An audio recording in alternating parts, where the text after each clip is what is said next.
again.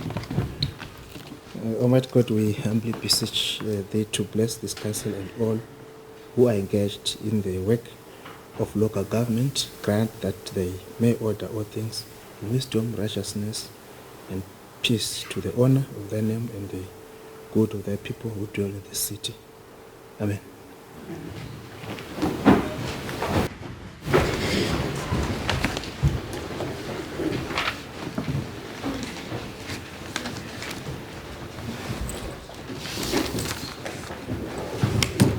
Aldermen and councillors of the city, Bulawayo, wish to welcome you to the 3,328th meeting of council, and allow me to call upon the town clerk to put the question to the House.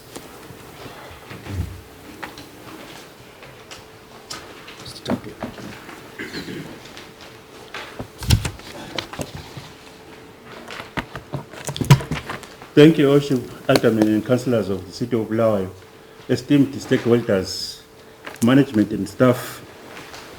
The legal question being confirmation of minutes held on 7 August 2009 and special meeting held on 9 August 2009, attached as Annexure A, pages A to Z. Thank you, Worship. Thank you. Can I sign the minutes? Sign the minutes. Thank you. You want to say something? Yeah, it is the page, special council on page 2.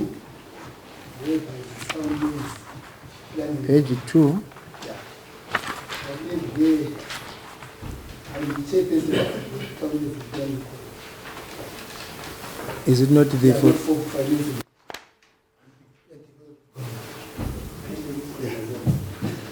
That's the correction there. You are B. okay. Correction. Yeah, that's a correction. Oh, okay. Oh no, it's not. Okay. So, Chairman, got to was to sign our minutes. Thank you.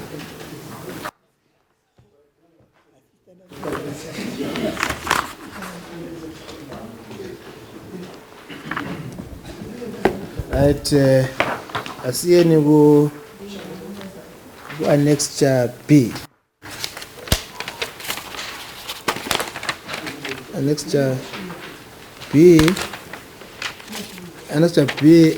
A report a future water suppliers and water action committee meeting in 6 August 2019. Yes, Councillor Mlele. Thank you, Worship. I move that the report of the future water supply and water action committee meeting held on the 6th of August as submitted be received and the various recommendations contained therein adopted. Siyabonga. Any second? Councillor Maposa, thank you. Are there any matters arising from the report? Councillor Ngube? Item 4. Item? 4. Yes. Is there anyone who wants to speak to an item before 4? Yes, proceed, Councillor Ngube. Thank you, Worship. I just want to talk about water distribution. I think for the past 2 weeks we have been experiencing some water cuts. No, I mean, I don't want to say water cuts. Or is it we have gone back to water shedding or regular problem? Okay, thank you, Councillor Ngube. Kono munye? Aye. Any member of the committee to, or Councillor Mlilo, you want to respond? Or any member of the committee to respond? Any clarity this way was taken the airport on my understanding, and that a problem with the piping. In fact, I'm clarity to the Councillor Ncube, maybe you want to clarify? But that is common knowledge, Your Worship. We've been having our city people queuing asking for water. Amazon and Kumezi pumping. I can give you, for instance, that we have a channel called Pumo. That's what I want. Yes, Councillor Moyo. Sike saba le water based ephumula. Our apologies for that. Thank you. Thank you. Babu Kuma, Kuma. Ukhuluma ngephumula sentence uku. Yabonga Nkosi. Naye ufike ukuphumula councillor. Abona zwe ndawo betshele bekwazi ndawo ukuthi sikhona kwabendawo sikunaze sikuphathela amanzi. Worship. Iphumula vele ile problem ye pressure. Lokho wakulona waziyo. Ufike ngomnyama nje uthi ufice njani ngesikhathi engekho. But hayi wayesuka kuye. Kodwa ulesuku babhizi bayaphala abafana emgeleni ukuthi bafaka amaphepha amatsha ukuze ukuthi sizamandla atheni nje. So siyaphisha ukuthi engineering izamile ukuthi isiphaleni lapha ukuthi amazanga ashwa college nutrition and directly. So siyabonga lokho kazi la next time wavakatsha ukuthi uma sithathe usama ngesikole nje. Lezi thembe sonika so. Siyabonga eKhumalwa. Alderman Shabane. Thank you, Worship. Just to have my former chairman of finance. Yes, to put the record straight, there is I'm telling Former. Just to put the record straight. Okay. There is a program being undertaken by the engineering services under the district. So, like Councillor Kumar said, under Kumar, that construction is started in Kumura to make sure that the Kumura and Magwegwe are online. So it's good news that for the past 6 months we've been waiting for the program to kickstart. So the program is kickstarted. So it's good news for this. Siyabonga pana Babu Shabane. Sekhona umunye ufuna ukukhuluma. Thank you. Pamsandla. Manje sibona ireport simuhle. Sorry. Uzakhuluma next report. Right. Next year C ireport ye Housing and Education Committee meeting emhla 14 August 2019. Yes, Councillor Mliwe. Thank you, Worship. I move that the report of the Housing and Education Committee meeting held on 14th of August as submitted be received and the various recommendations contained therein be adopted. Thank you. Thank you. Any second? Yes, Councillor Mtanda, thank you. Councillor Jele, you want to speak to the report? Yes, item 4, Your Worship. Item 4. Ukonola item before 4. Councillor Ncube, item 1. 2. Ukonola item 1. Okay, proceed, Councillor Ncube. Thank you, Worship. Obamunani. Ukuthi Nkosi. Ngenani ngendlela ama diapers lokho kusetshenziswa ngomama ngabe khangela abantwana sokusingcolisela nayo idolobha. Okusetshenziswa ngomama ngabe gcina abantwana.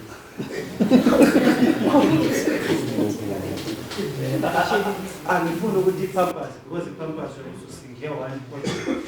Uthatha ama-diaper ama-disposable. Njengoba senana kungaba njani ukuthi sibe ngabokuqala edolobheni la koBulawayo ukuthi siyenze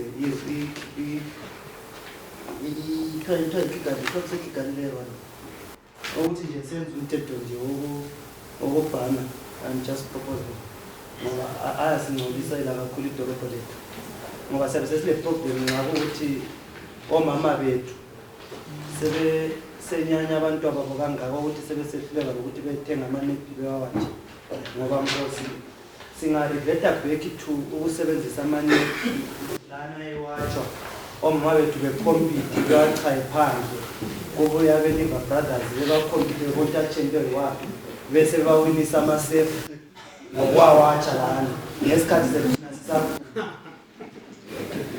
yikho kwakusenza ngicela ukuprotecta Yes, order.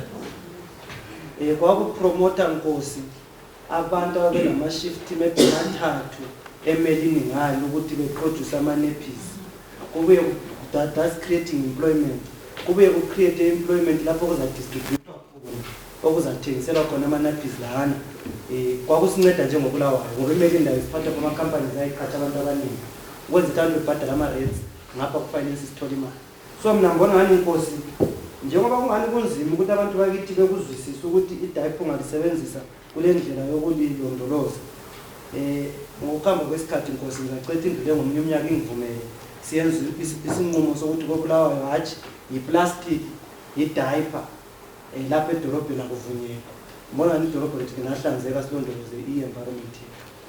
Thank you. Siyabonga Councillor Ncube. Councillor Eschikora. Thank you, Worship. I think my fellow councillor, I would say, is becoming very contentious.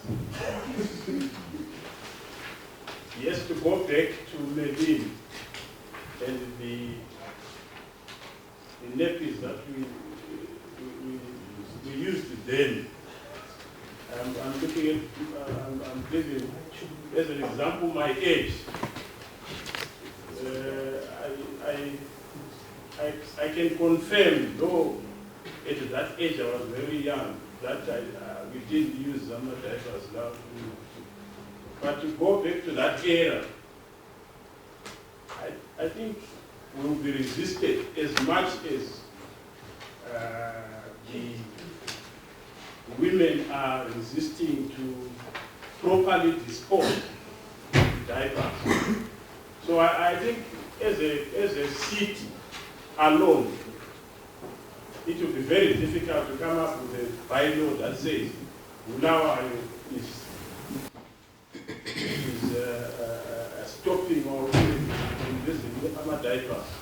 But I think what we need to do is to continue encouraging our mothers, our sisters, even us as men.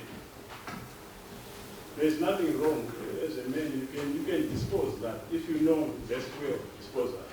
But I'm not quite sure whether all of us know of the correct procedure. What do you do with the diaper after using it? Where do you dispose it? Do you throw it into a bin? I'm throwing that question to everyone here to say, do we know that the answer to that question? Very few of us know of how you should dispose of a diaper. Very few. So I think we have a serious challenge as a city, as a country, on the information to our women as to how they should dispose. So that is where we should be focusing as a city, as a country. Yes, in terms of employment, I also will look at, say, as Zimbabwe, why are we not producing? So we can't really compare and say the nappies will give us employment, but the diapers will not give employment. I look at those two and say, maybe similar number of people will be producing. So let us look at how do we dispose a diaper after use, and let us cascade that information to all the family members and throughout the whole country. Thank you. Thank you. Adam Rizan.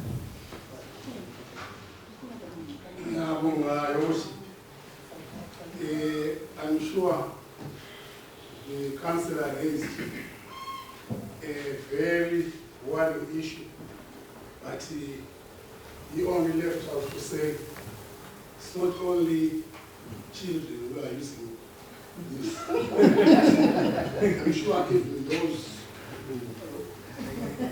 who are sick use them. But what I just want to say is,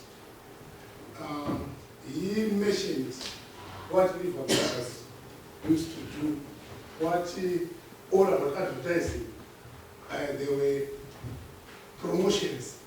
But what lacked in this product is that maybe when we first have them, they were coming from outside the country. That's why maybe there was not much about how to dispose them. People would rather used to use them without following proper procedures. So I think what is important, we need to come out with a policy on how to dispose these products. Otherwise, I'm sure I don't know whether I should give the challenge to the department to say the department should have a policy, to come out with a policy, or a council should have a policy on the disposal of the product. That is what I think to be the only way forward. Because besides having a policy, we are having a serious challenge. Because once we have a policy, it becomes easy to enforce and to penalize. Because this product is a bit tricky. We have got other challenges, yes. If you look at our canes, people drink and dump them, but now, because of cost of things, we cannot celebrate, but we are saying people are now not managing to have our canes, but during the time when people were drinking, there have been a lot of canes, they were thrown all over. And I think we need as well to have a policy to do that, because it's not only Zimbabwe which is enjoying drinks, but in so many countries, even these other countries are using them, but they have proper ways of disposing them. So it's all about us as a city to come out with a policy. Otherwise, that would be the only way forward. Okay. Thank you. Councillor Mabuto. Thank you very much, George. I think I will throw back this to the committee and try to arm it. I think the committee should identify our local companies here in Bulawayo who are producing what we are discussing today. To engage those companies to do awareness campaigns on how to dispose these diapers. And at the same time, to come up with incentives which would discourage residents to just litter our area or our city, or to throw the pampers everywhere they wish to. Those are my brief submissions, Worship. Okay. Thank you. Adam Kuman. Ngiyabonga Nkosi. Ngibona ngani umbono kaNkosikazi Ncube mina awumubi. Nesizathu lesi. Ukukhulumile umbono wakhe wazi wathi kwakuthathwe abantu obulawayo. Sanda sasifundisa umeleni kumbe wawa ukuligetation kaThesi nqale sisho. But indlela okungcola ngayo kobulawa kaThesi kumbe ezigabeni zethu amapampers lawa ayisikho ukuthi into ethokozisayo. Lanxa kulule abantwana imama sebamachapha kulesulu iqiniso sibile. Ngoba sebesehluleka ukubamba isomething yabantu aba. Ngoba ebonanzelelayo bakithi kudala nje nxa kulesithubo uyabo sifuna usenzela kusasa. Bathi phambi ukuthi bha sukhupha usiyalahla. Enkokhela kunjani? Uthi lahlele ngaphi awunanzeleli njengomama. So uNcube yena iproblem yakhe engcenye engamhlupha ukuthi imelini ayisekho enza izithubo. Uqola wakho ukuthi ilizwe lisuke lakhothama. Likhothama ilizwe kunjalo. Ozalivusa ngubani? Angithi umbono ofanele sibe lawo bebe njengobulawayo. Ngisho ubabuza lesithi ama-cans akulesuka asabona nje leyo can. Isizathu lesi bakithi. Badopho mama bakhande bayiweyisa kumbe abanye bayizizimbiza ngakho. usasibathikile imjalo Bulawayo nganazelela lamazi engesabatobha lesuku bayinika ama-China ngala khona eKelvin achise kwezinye insimbi senze isimbi babanika imali sokungcono kusafanani lesuku iyachindeka kancane maybe ngokuya wazaba khona abazatuba phayimpa lawo afike sambika ngithi yonke into engcolisa uBulawayo ukuba le answer bayimba yokuthi izakhava ngani maybe bazaba khona bazatuba baphambola naye siswatuba sesiyaklinisa kwendawo sokusinika ingcelo yochinga something ongcono but ilizwe liyachinja lidlali kodwa kwakathesi ikhotheme asivumeni ukuthi sisebenza nzima inqobo izwe ikhotheme abantu bonke laba abasebenza abasezwa ngotshwala khona indate ayikwazi abazophatha abasebenzi abaningi ngiyabonga yosho. Thank you. Response. Yes, Councillor. Ayisiyezwa sibili njenge-department kodwa ngithanda ukuqondisa uNcobelo Khumalo ukuthi sibomama benza lokho i-responsibility kababa lo mama ukuthi bakulahle kanjani bengenzanga umama nguye responsible for those pampers obaba yibo abakwenzayo.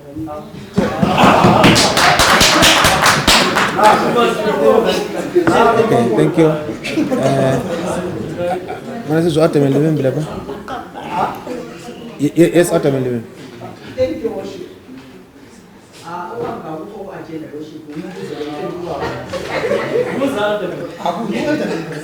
Fall under health department. I've been in the funeral of the alderman Elliot Matake Dube. It seems as if the space of aldermen is running out. What guarantee are we giving these aldermen? Asebesele.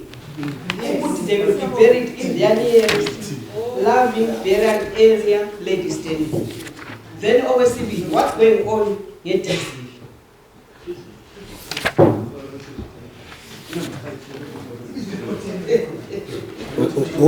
Bezama ukhangela whether issue ama-symmetries equal. Oh yeah, item 5. Okay. Thank you. Thank you, worship. Maybe your worship ingakangeni ku-item 4. Maybe my brief comment nje lami ku-item 2. I would like to conclude out and maybe why singa-challenge ama-students ethawenasti benze research ukuthi how can we decide ama-diagnosis la maybe lapho ngase-assist then maybe kuya ku-item 5 worship. I'm really worried item 4 lapha item 4 ngasikhuluma ngama-protest law. Of course I have 2 issues but ngiyabona issue eyi-1 bangani bayithathile lapha ku-committee. But issue yameseleyo indawo i-awareness yokuthi kanti vele ebhokisto kwenziwayo because ebhokisto siyathenga utshwala awunatheli khona. I think abantu bethu nxa sibapha ama-license whether siyabatshela kumbe sibatsheli but I think kumele siba-emphasize ukuthi ebhokisto nokuthi ungene uthenga utshwala uyenathele endlini because you find ukuthi kumabhokisto amaningi abantu sebenatha kumabhokisto and unganatha phela anti ibladder yathwala ucina usuthambisela lapho ungamelanga uthambise khona. Ngi-challenge ikakhulu i-department yeyodwa ukuthi sicela lisisize ikakhulu kuma-shopping centers alama-terminals for instance ko-Sexile laphana sile-public toilet but i-public toilet yethu it's under i-lease and ukuthi amabhokisto it's becoming a mess ko-Sexile laphana ukuthi why don't we engage if nama-vendors sithi hand over ama-toilets laba yiwo so that bethi take care of ama-toilets ngoba yakwazi ukuthi thina singathi i-council kuzahlala kuthiwa kulamali. Maybe let's look for people abazasincedisa maintaining ama-toilets but ama-toilets ebe-free for i-community. Ngenxa ukuthi sinananzele lo jaha abaningi labisize bama babenathe ebhawa laphana babehlela imali emnyango webhawa becela ama-50 cents i-toilet ukuthi ungene idola so umuntu esenathile isikhathi sakho ukuthi akhiphe enye idola ebhadala i-public toilet ebhadala i-toilet leyesilisi le kuyahluka. So isicelo sami ukuthi maybe ngingasikhanyelela nje ama-public toilets lawa nxa ingaphenduka siwayengova kuma-communities ingeje ama-communities like for instance ko-Sexile khonaphana kulabantu abayezivendini maybe sibanikeze lona i-responsibility to maintain and clean those toilets. Isisicelo sami ngiyabonga kahle. Thank you. I think nxa uphendula so u4 lo 5 u5 laphana Adam is worried uvele elade stand lapha ade bebeka umAdam wabona ngani space asakwani uthi ngagcina eswela lesakhe.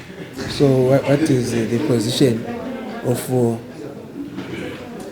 you want to respond? You want No, I want to also add my comment before she responds. on item 5? Yeah. Okay.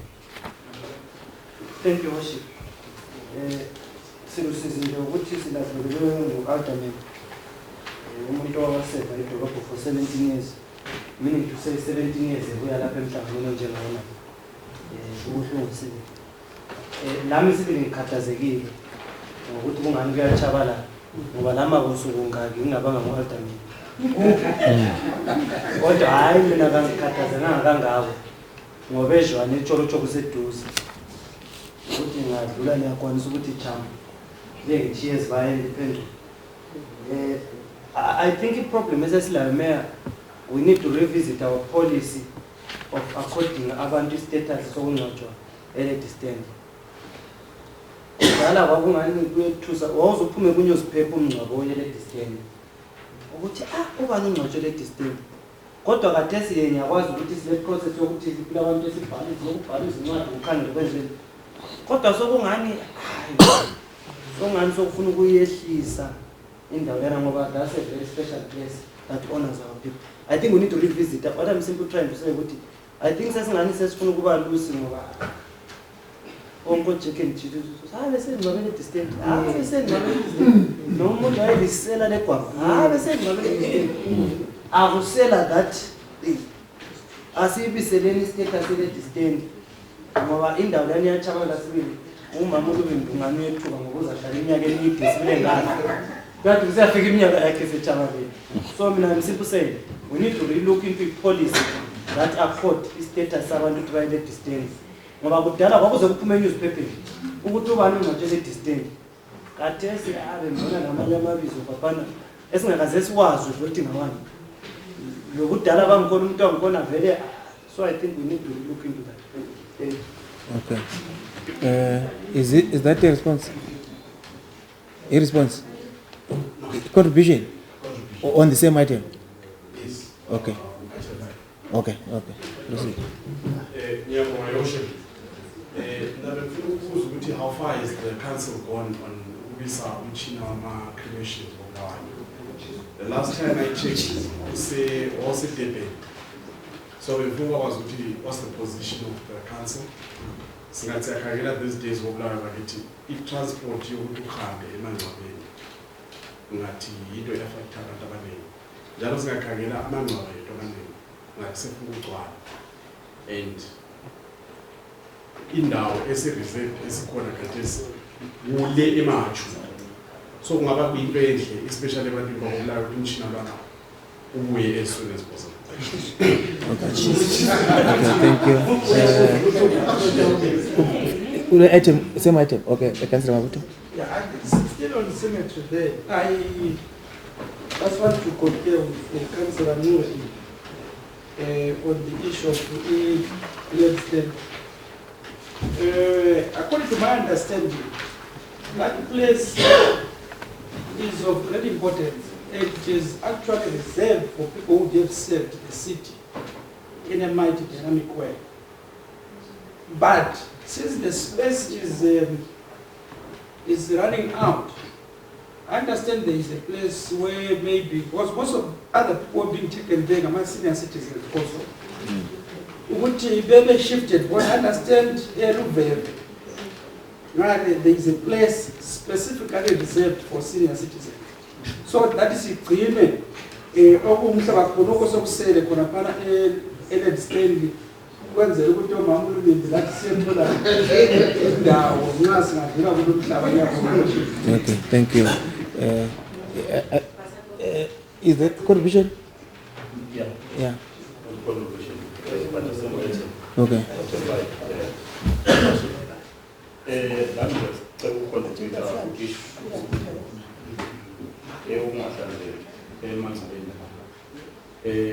Mayor, ngathi ngiyakhangela sibe le challenge eyamako ukuthi besibekwa ngendawo eseduzane but ngithanda ukuthi ngishayele ihlombe le-department ngokhanya sokule change osebenza abanye suthola abantu bebekana ngezindawo ezingahlukene. But lapho elokho ngisola khona ukuthi especially amangcwaba esesiwasebenzisa la amatsha la eAtlanta awala azambuzi abafana lezinsuku bayathambisela endlini abakuthambisela. So sesile crisis ukuthi abantu abadala bagcina sebebona abantu abadala babadileka kanti izona izambuzi zakhona ziyaziningi. So sicela ukuthi kuyakhi isambuzi zakhona sokuthambisela abafana babela ezintweni mhlawumbe ekuseni bakuhambe dansi xa behle emarolini laphana vela ababuzi muntu okwaba imiqondo izihlahla zeziyama besiyathambisela abantu.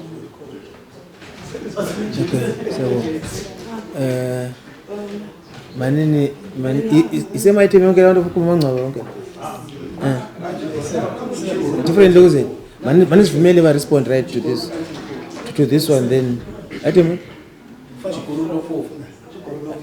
which Gorlo 4 at Council School.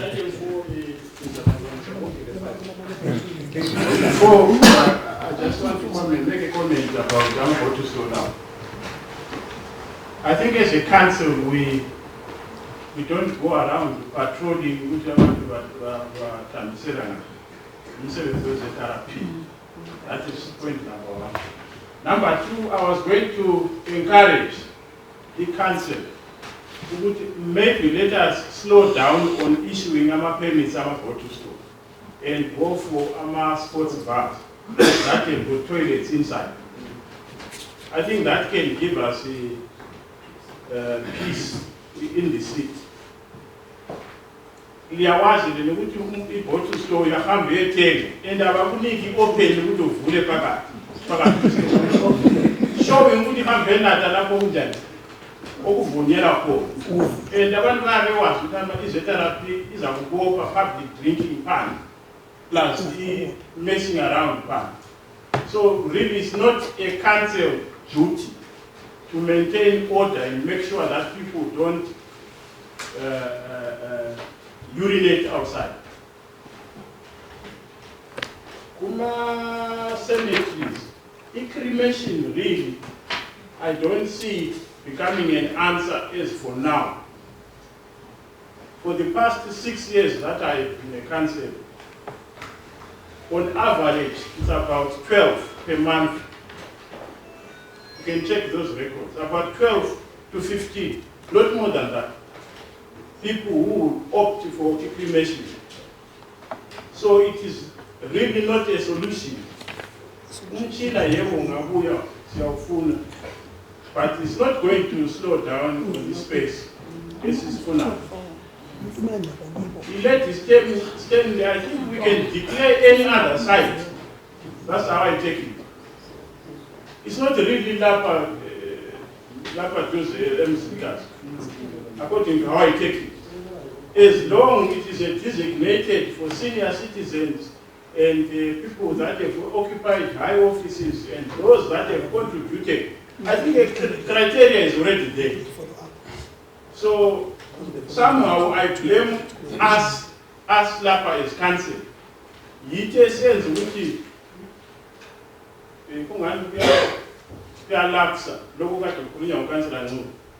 it is us as council. So if we stick by what is written down, what are the qualifications, it really reduces the number. So I will encourage this council to stick to what is written down, what qualifies a person to be buried there. It is clear and clear. But the university, sorry, I will not. But it is up to us.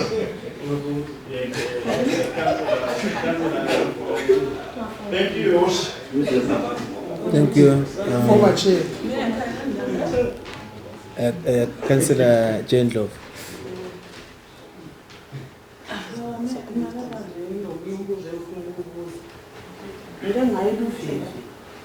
Emangcwabeni ngezwa kukhulunywa ngomtshini ukuthi ngezindawo zethu umtshini awubuye masinya abantu bewosha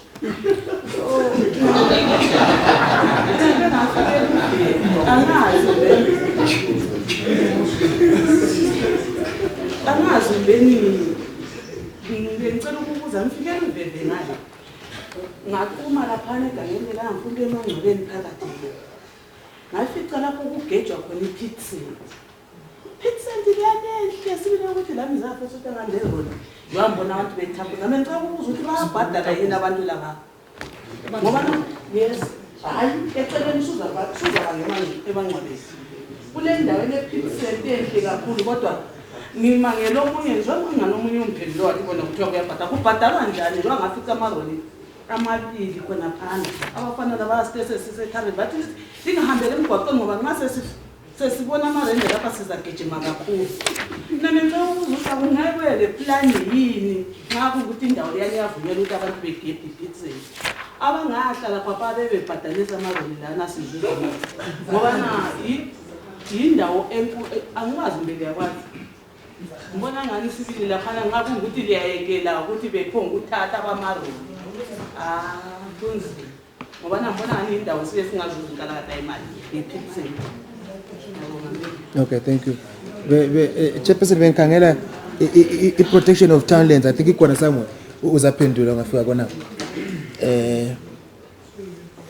Councillor Dube, athi much? Manasu Councillor Moyo item 5. Okay. Ngombono wami ngikhangela ngibona ininzi yabona isipheli but ngase ngiyananzelela ukuthi kule culture actually abantu abanye basejizane lapha tuzaneni kwedorobha ngabenjani bakhathana bengicabanga ukuthi khona let's make it open sithi those who are able bekwa ekhaya bakwanise ukuyabekwa ekhaya also lapho kuyasezwe ukuze but speed ngakhangisisa ngomunye wakhathesi i-expenses izizuzayo ngabana ngesikhathi wefa ungakukhangelisisa uyafika ukuthi abantu most of the time sebenzisa kakhulu ibhodi bazakuthenga lokuze bonke kuyamanje ukudla and so on but now nxa umuntu esuka wahamba straight libe ekhaya uzafika kube mahara so I'm thinking ukuthi okunye kwakhona abantu bangakukhangelisisa thina sebasiseveni now bangakukhangelisisa lokho kuyinto also it's very important life especially this time. Okay. What's the item? Okay. I'm not saying yes to, but do buy me rock pellet. No, that's fine. Item 1. Okay.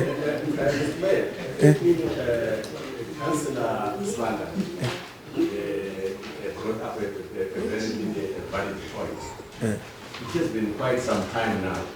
The whereabouts of the cremator, which was last year reported to be in David, just been silent.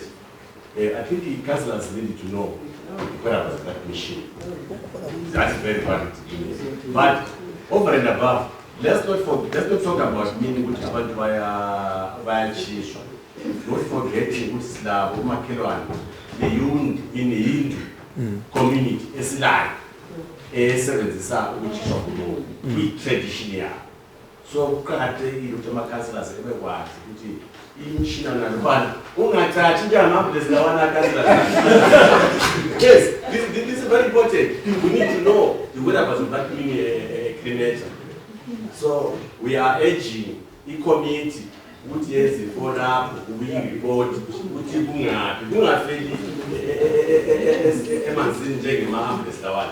however, we're talking about the councillors should also be told to put it out. Women, honorables, Lama Aldermen, and others. So the issue here double-decker grades. Okuthi khona kathesi ngani nani ngapha njengoba Alderman beyisista la ulubili.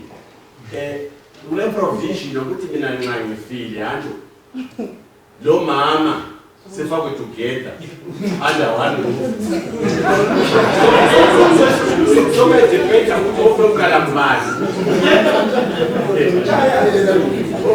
So depends on mama and mama. Mama, yes.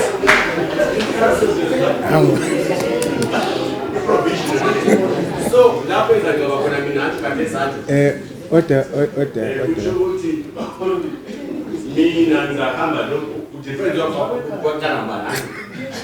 Omnye phansi omnye phezulu. That provision is reserved. Thank you. Maposa, kazi maposa. Order makazi. But I was zeroing in mostly on the issue of those that had been saving for a long time.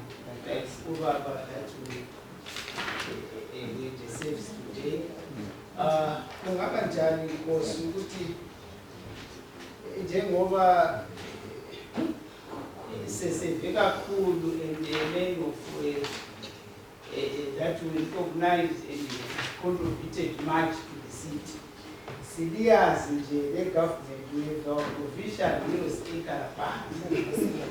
So that those who have served well and we recognize them. Order.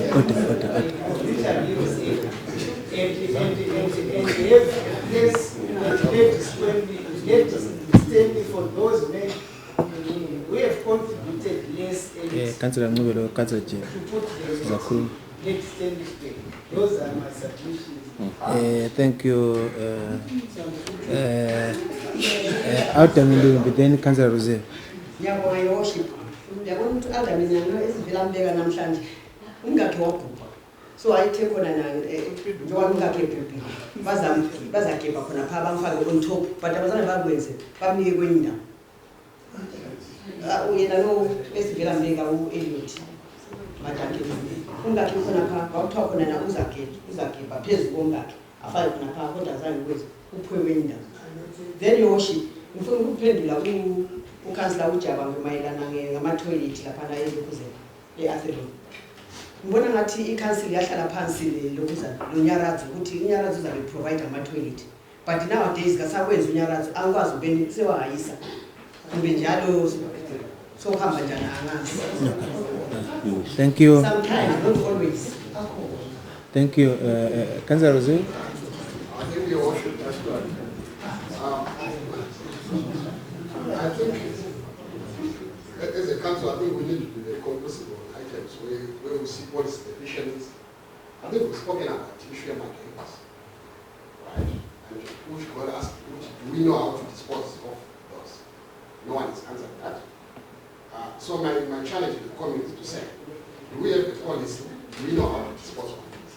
Was in the area where I'm saying, but it's a serious challenge now. Because half the time when the bins are moved outside, there's not just 2 weeks, garbage is not collected. Then those stray dogs, they have stray things. And those guys are all over. So it's a serious challenge. And my challenge now is to the community to say, the court they can say, we have the policy. If there's no policy, please we have something in place so that we can have a closure of this particular. Okay. I think we have debated this item extensively. Madam Chair, can you allow us, help us to close on this item?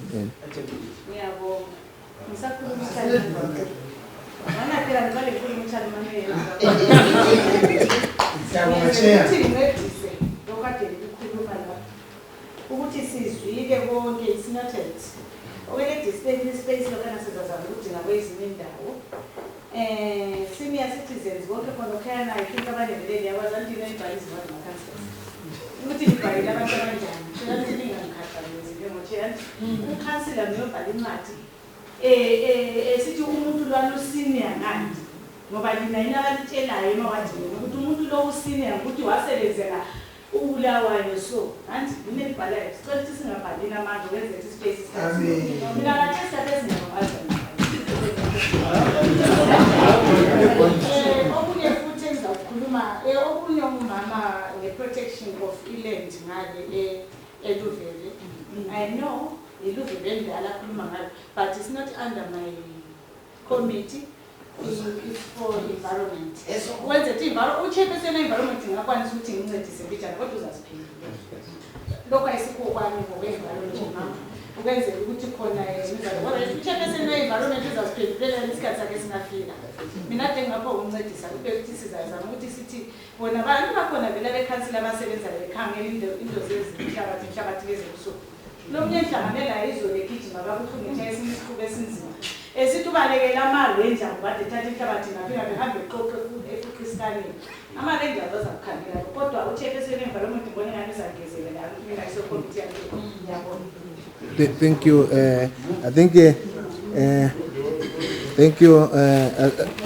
Good report to say something. Item what? 8.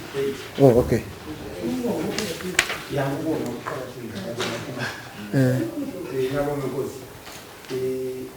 kade nabantu sesakhuluma ngaphandle ukubonga kuqakathekile kakhulu abantu bethengisele uthando Bulawayo bethengisele uthando lezakhamizi ukuthi bebancedise abancedisa khona siyabona amadonation badonethile so sithanda ukuthi sibabonge kakhulu mina engadinga nakusasa uthando Bulawayo siyabonga. Okay. Siyabonga. I think enye siyabona futhi lapha number 9. Thank you. Sesiqedile ngereport le yanje sesiyabona next cha. Ndasha si wona bese kusi siya ku D. Sorry.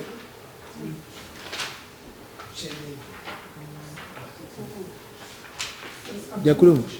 Siyabona next cha D lapha na report Townlands and Planning Committee meeting yamhla ka 20 August 2019. Yes, Councillor Moya. Okay. I move that the report of the Townlands and Planning Committee meeting held on the 28th August 2019 is submitted to the received and the various recommendations there contained be adopted. Thank you. Ukono Segela. Councillor Jawangu, thank you. Any matters arising from the report? Thank you. Next chair, a report, General Purposes Committee. I move that the report of the General Purposes Committee meeting held on the 26th of August 2019 as submitted be received and the various recommendations contained therein be adopted. Ukono ongisekela ku report le GP. Right, out and reform. Thank you. Ukhona ongana kuzwakala ku report. Councillor Jerry. Item 4. Before item 4 ukhona. Okay, proceed, Councillor Jerry.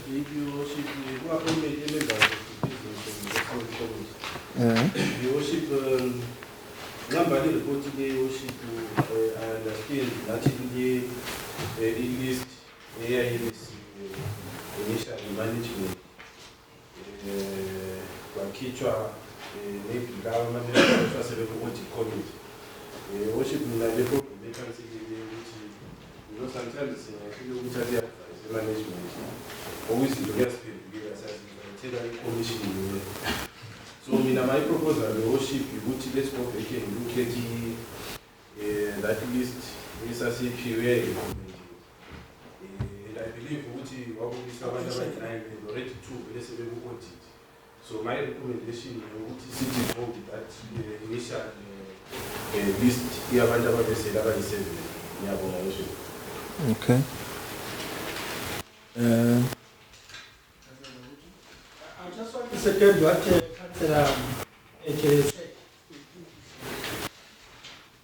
Okay. Ngiyabonga worship. Ngicela ukwaphisa.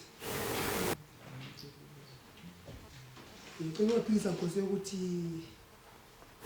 nge-trust and faith ku committee ehlala phansi yabona ukuthi umbono wabo ucommittee abantu abamasikizana laba bafuna phandle akhona ukhansela bayo. So now i-issue ukuthi kungene ukhumalo nomunye abana bamthandi so kuthiwa khangelani icommittee eyinye leyana ngibona ngani yoship ungani ukuza sixabanisa njengabantu. I believe ukuthi mina njenge-council ekhangela wathembeleyo nxa ukhansila ethiwe angene khona abantu angithi into yomnyaka kanti anjengoba committee zithiwa sifuna ukuthi kufundwe bheki kanti manje kade sokuthiwa soku hayi kule kurongo somele kuyerayithi kunokhuyana yoship ngibone ngani njengobulawayo siyathukuzelana indlela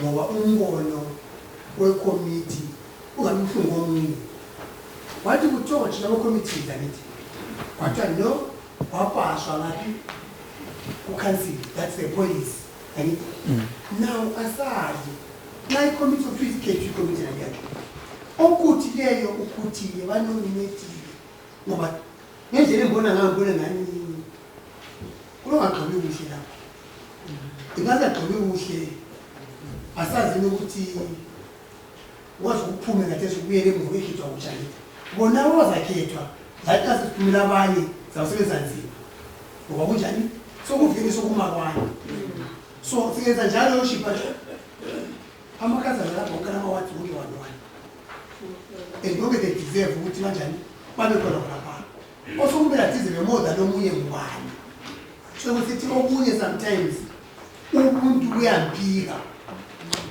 kodwa ngokumala ntshintshi asazini ukuthi nxa kulokhansila ukhansila umele abantu akamelanga umuntu so ngibone ngani mina ngiyaphika into yokuthi ubuyele futhi kukomiti ukuthi kodwa ikomiti akenze futhi the same thing bese thi urongo futhi ngibone ngani asibe nekingi kancane singasenza njalo thina yikho sesibiza khona usukuya khona ikomishini ngoba sokungalinyaka sahambe ngengcono angithi ikomiti khona e-GP lapho waphumile definitely awusokuhlala ukuthi odidi kukomiti yakhona awusokuhlala ukuthi i-GP ikomiti yakhona nxa zibekhona abantu abekhethwa waphana bazakuhlala babalise futhi abanye esingadinga ngakhona ngibone ngani yoshe asigcobeni kahle singazelelana njengabantu. Okay, Councillor. Thank you, Worship. I am a member of the committee. There is no policy that says people should be appointed on the list that is submitted. First, that's the first thing. It's unfortunate that the issue of the list has been raised by a member who is not a member of the General Purposes Committee, whereby the minutes and the list came to the members of the General Purposes Committee. While it will be showing that the honorable councillor has got information. So what happens is that we then need to advise the council to show that there is no policy. If the list came, it had 2 members from the audit committee. Already you start questioning the list. There is a policy that says members of the audit committee must not be part of the business committee. But we have 2 members of the committee, maybe they were fraudulent smartly into that list. Second, you then say, we looked at the qualifications of the people that are on the list. I want to give you an example, Alderman Nkumalo. Alderman Nkumalo is an artisan, and it is not on the list. Umju is a farm. We run farms in the city. He is not on the list. So then you then question yourself the credibility or the motive of the list provided. If all fairness is being done, let's have a qualified people in the list, no problem. If it is law, let's have members of the audit committee not on that list, in order for people to believe in that. Have people who are professionals, who are qualified to be in that list. Because I even know some people who were put in the list today who did not even attend O level, but they were there on the list, who did not even produce proof of their qualification that they were written. So I'm saying the issue of the list is not law nor policy. It is just an agenda so that you can sit down and discuss. Mayor, there is no policy unless if the policy is there. They are listed, whatever. But then I question the credibility. Where people who were not supposed to be members to be listed in that list, they were there. Where people who are supposed to be in that list are not there. So then you then ask yourself, was this a genuine list? Or was it a preferred list or a caucus list or whatever? So then as leadership, we have to provide direction. We then did provide direction. Thank you. Okay. After all, before I finish, councillors are allowed to do a resolution what they want, but this is what I was contributing. Okay. Maybe so that we are clear on what we are discussing. Can we have maybe from the list of the 7 who are appointed, the councillor who does not qualify for appointment to the business committee, so that maybe we don't waste time on this discussion. Councillor Chikora.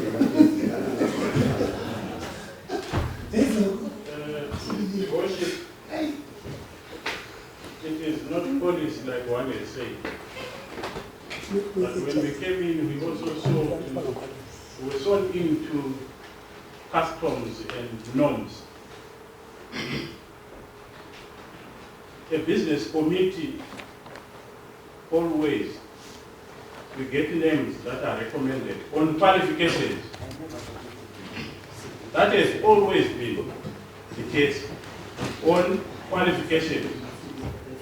There were people that were kicked by management on qualifications, and the names were 9. The General Purpose Committee was given 9 names to choose Order, councillors. Okay, proceed, Councillor Chikora. The GP was given to choose from 9 members. And management even said in their report to say from these 9, there are 2 other members that are members of the audit committee. From our past experience, we have not been including them, but go on and decide on your own. I think that was a genuine statement, genuine report. So GP was supposed to nominate from the 9, avoid those 2 that were from audit, and really it was going to be 7 members remaining. For GP to nominate people who were outside the people that qualified, I think it was going out of its mandate, I would say. So I'm seconding what Councillor Jane is saying. There were 9 to choose from, 2 didn't qualify, 7 remained, and we know the names. I think that is what has been happening. Councillor Jane, I didn't hear him saying, I think he was recommending to say, from those 9, let the 7 remain. So this council can make that resolution without referring the item back. I think that would be fair, and it doesn't open to any personal, I think, clashes that my alderman was referring to. It is a very simple thing to follow. Thank you, Your Worship. So I'm seconding the 7 to remain, the 2 that didn't qualify because they were members of audit to recuse themselves. Thank you. Okay. Councillor Mavuto. Thank you very much, Your Worship. I just want to raise a few objections in regard to the matter which has been tabled here. I think my fellow councillor, you did query according to the minutes which are before us. You queried about the criteria used to choose members of the business committee. It is militant here, Your Worship. In response, the chamber secretary responded and said the minimum is post-O level, meaning that there is a policy or a resolution in regard to this. So that mustn't boggle our heads. You see, there are benchmarks which have already been set in regard to selecting members of the business code. It is there in black and white, worship. Further, I would propose that in near future, when choosing members of the business committee, let it not end on CVs. We need to see their certificates. Because running a business, it needs somebody who's got a technical know-how on running that business. We all know, all of us here, yes, we are capable. But we know, we want this city to be a top city. So let's deploy the right people with the right qualifications.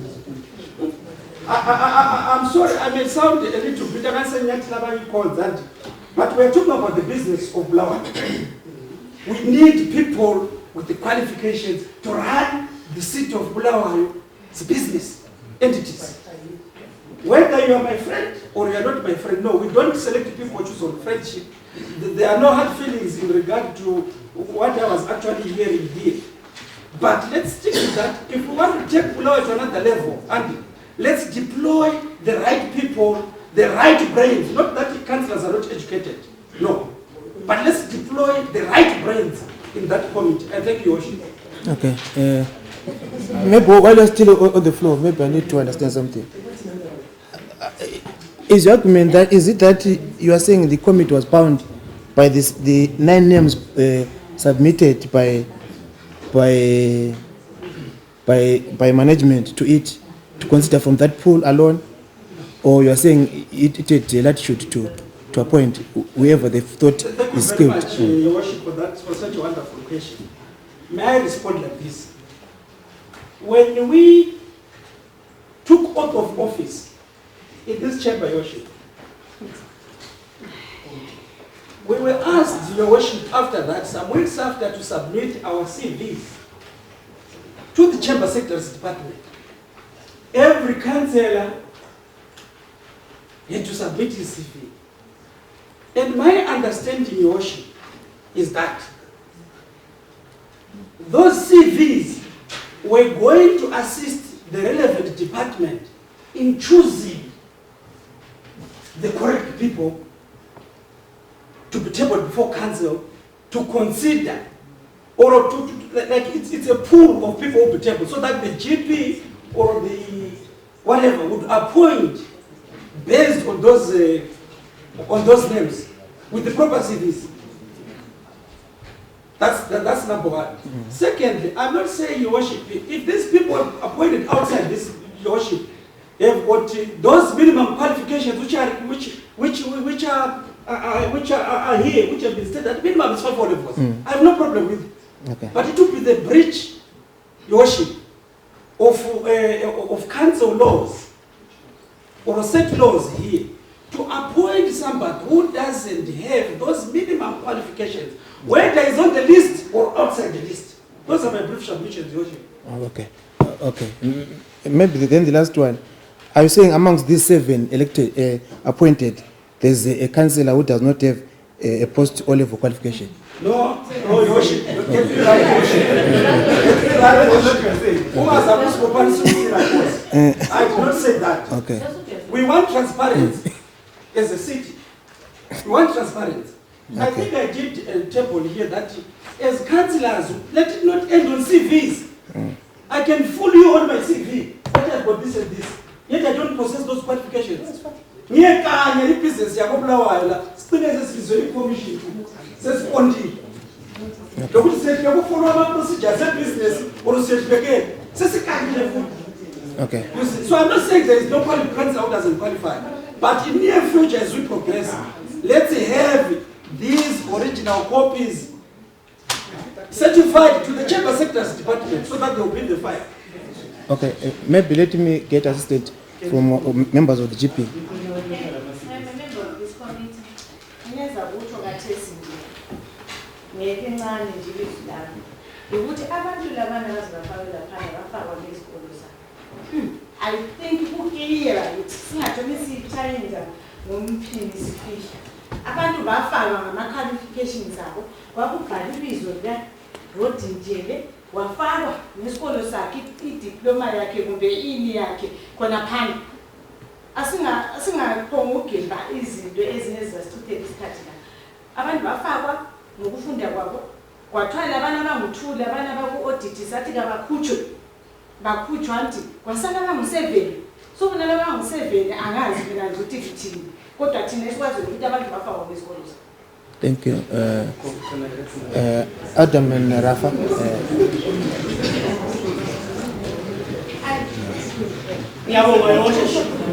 Order.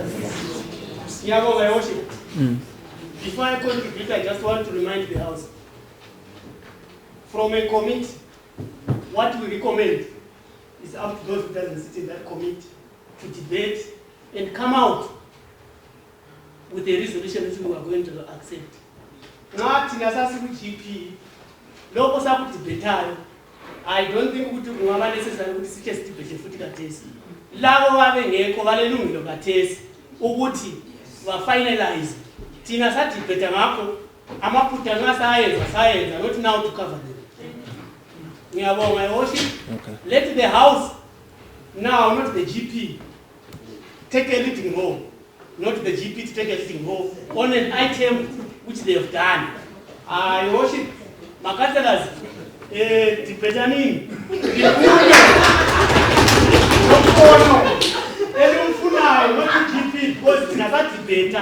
we are presenting it to you. We are born, is going to born, not to put this Cabesila. Let the House lead, not GP. Councillor Maposa? Yes, from the submissions from other councillors, they listed 9 people, and 2 were supposed to go to the other committee. Wasala 7 abantu. So if problem in our continue with a level 7, if the committee needs 7 people, I recommend with the level under the corner 7 every day to continue in the committee. Full stop. Councillor Chama?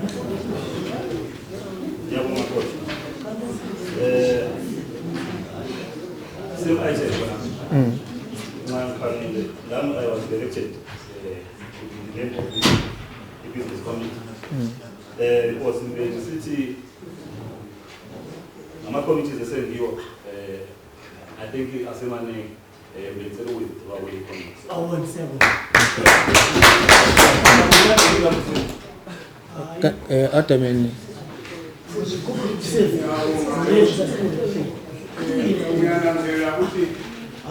When our councillors management, they make the council. Order. I was saying, some councillors and the management, they make up the council. So we have an issue. The serious and aside CCR committee. When I go to see, she said, I see who is the senior management. Order, allow him to speak. I'm just saying, if there is, because now management cannot give that input from the point. If there is that argument to say more information is needed as to how management did that, because I'm told management is the one who brought the 9 members. I believe with their wisdom, with their expertise, they came out as their advisors, as our advisors. They came out with 9 names.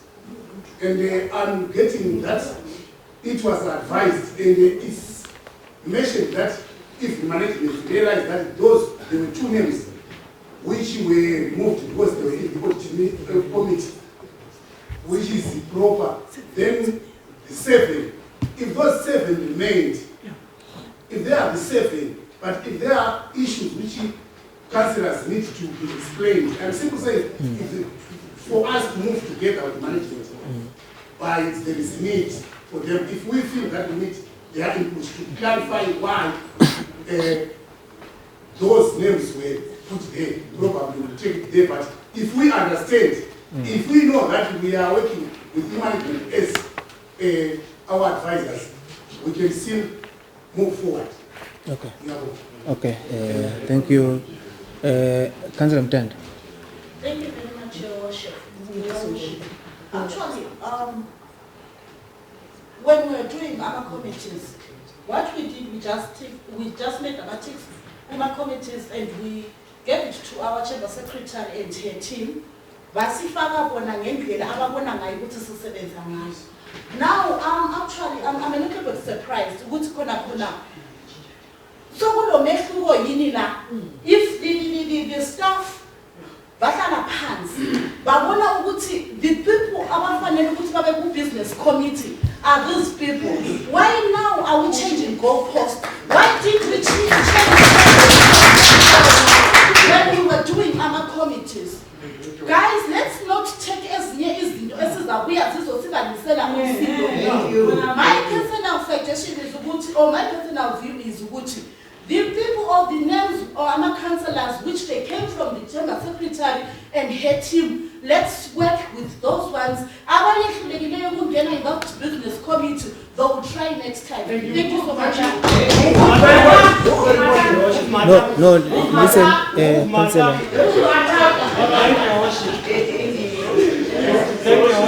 Order.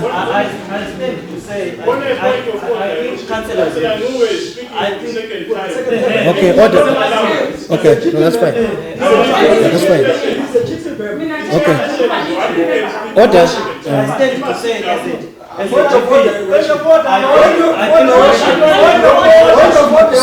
Order. It happens. Let me hear Councillor Mchunga. Councillor, ngiyacela kakhulu ayilale ngenxeba. Sizabona next time. Singayenzanga lokho next time. My we 7 lewe ekhona. Let's move in 7 and move on. Njengabantu abadala. Ngiyacela. Thank you. Okay, so the report is moved. Right. Another report on the GP. Another item on the GP report. Another item on the GP report. Thank you. Let's go to Annexure F. Finance and Development Committee report meeting at 27th August. Order, Councillor Ngulu. Annexure F being the report of the Finance and Development Committee meeting held on the 27th of August 2019. Thank you, Worship. I move that the report of the Finance and Development Committee meeting held on the 27th of August 2019 as submitted be received and the various recommendations contained therein to be adopted. Thank you. And second? And to finance. Thank you, Altami Rafa Moyo. Right. Any matters arising from the report? Councillor Chele. Thank you, Worship. Item 14. Item 14. Item 12. Item 1.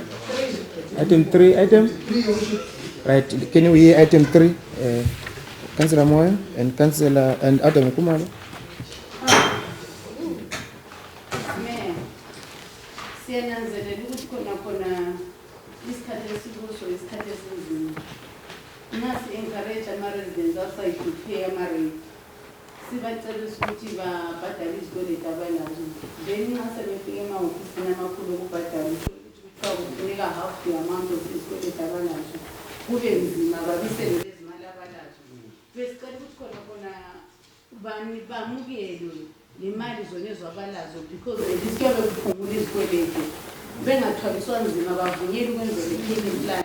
Ngingakhabila kulamalokisha abadala boBulawayo alabantu abakhulileyo and vele uBulawayo labantu abangasebenziyo. Asikunanzeleleni ukuthi khona lokho abakwanelisayo nxa umuntu ezwisile ukuthi uzane ukubhadala imali engaka. Singakuvumeli ukuthi thina sesidimanda more than what umuntu enelwa kwanelisayo. Angithi ukuthi khona kube ngani singani sibathwalisa nzima abantu abadala uthola ukuthi uyabela imali ngule$100 abisele ukuthi wayedinga 500 angalayo. So kumele anelise ukuthi akhiphe khona okwanelisayo avunyelwe ukwenza i-payment plan ukuthi angahlukumezeki. Izisebenzi njalo zingababisele emuva nemali lezo ngoba siyazidinga thina singumkhansila wako-Bulawayo. Kungaba ngama$50 ngama$100 ababamukeli but babacebisa ukuthi bakhiphe bangezelele nxa bengaphamisi ukuyithola. Hayi konke ibuyele bedinga half the amount. Kuyasithwalisa nzima. Yes. Okay, thank you. Madam Kumalo.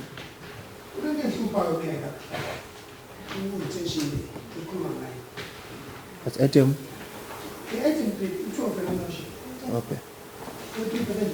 Item.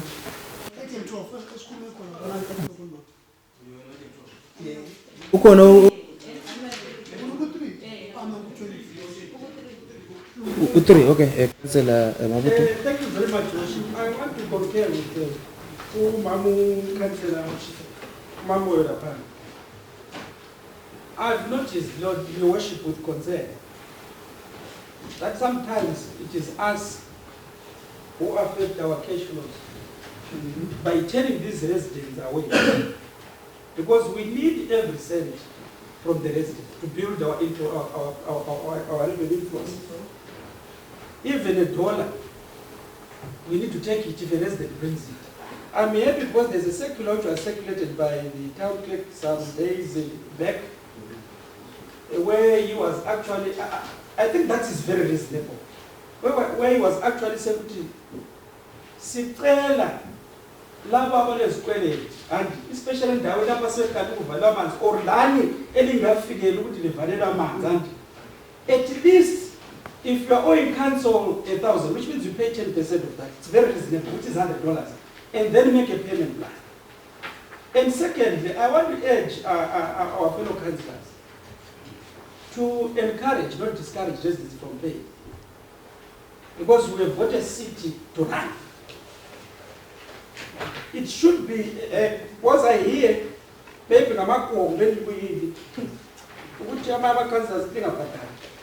it is wrong as a policymaker, as a councillor, Thank you, Councillor Mabutu. Then, can I have a response on this item? Can we have a response on this item? Thank you, Your Worship. I will start with the issue with Yopata.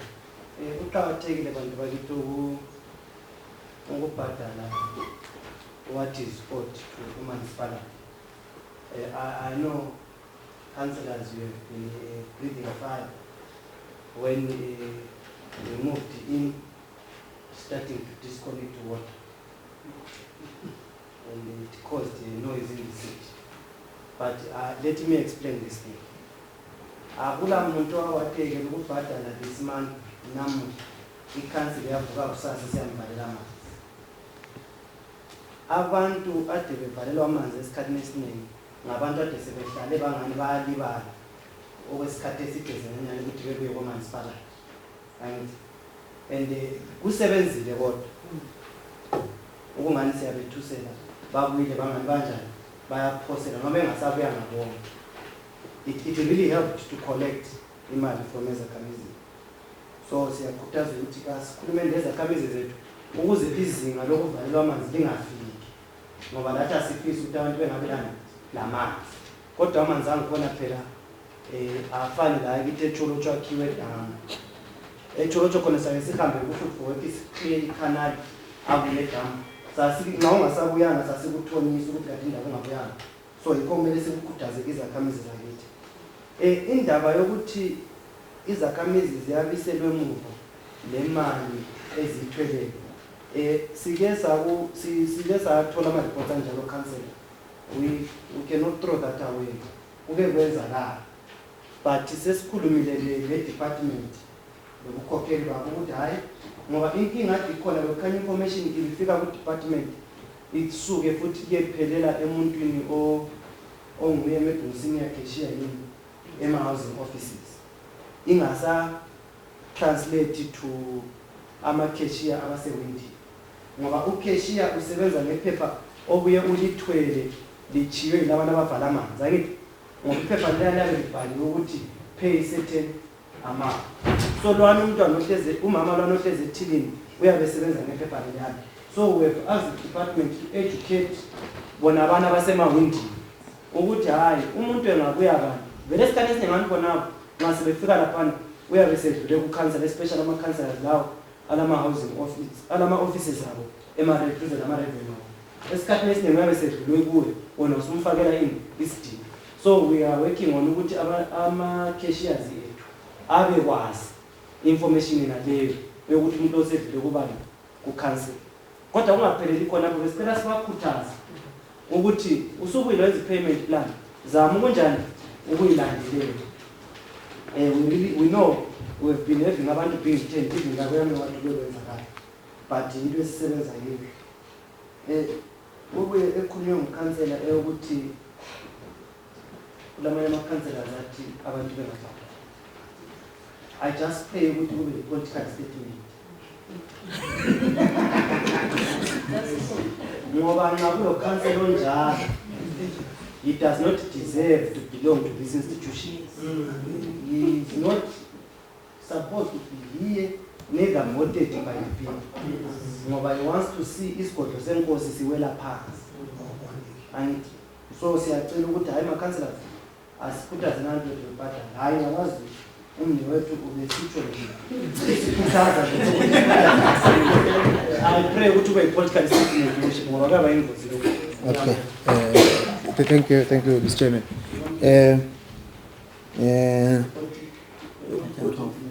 Number one. Oh, there's 12 as well. Let's hear the deputy mayor then. Oh, okay. Yeah. Thank you, Your Worship. I actually not with concern. Actually, on item 12, the issue of water retention. I see just before the recommendations, actually the resolutions from the committee, that management said that the water retention was a scheme and the funds were not available. So my concern is water retention, Your Worship, is money that has already been paid by residents. And I read the constitution, water retention like any other organization. I-Burial Society iqalisa bayenza i-constitution yabo. Ekhuluma konke ukuthi imali zihanjiswa njani, lokuthi zidisburswa njani konke kanje. So i-problem ekhona lapha ngeyokuthi nxa sithi i-water retention sisiyatshela ama-residents akubulawayo ukuthi i-water retention is not readily available. What do we mean? Because this is money that that money is supposed to be housed in an account according to the constitution, water retention, and it's very clear it's money that is supposed to be readily available because it has already been paid. It's not a promise. It's not a pledge. Residents have already paid their bills, and they are supposed to get that 3% to use in their words any project of their choice. That is very clear in constitution water retention. But now in management the money is not available. Where is the money? This is causing problems for us, kuma residents, because residents are asking us, what have you done with our water retention? 2017. I will tell you in my ward, it's been like 7 months trying to buy grass cutters, electronic grass cutters for the past 7 months. Honestly, we are being unfair. If we are actually moving at this rate, I see our councillors, their contributions, their concerns. We have had projects lying idly. One of the councillors had a machine motoring bricks.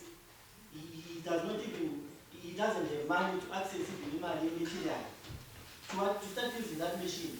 But it's been a while they bought that machine, and even before they bought that machine, it took time for them to access their water retention. In the meantime, the water retention is actually being eroded by inflation. This money was supposed to be available last year, but up to today, I will tell you, in my ward, I haven't even used half of that money because I can't access the money. the things that my committee, the chairperson, the residents for my ward requested to buy using my water retention, we have not even managed to pay for that. Every time I'm told it's procurement issues.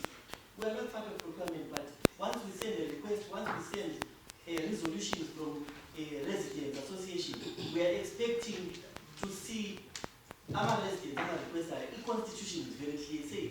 It says residents can use that water retention any project of their choice, and that money is supposed to be in an account readily available.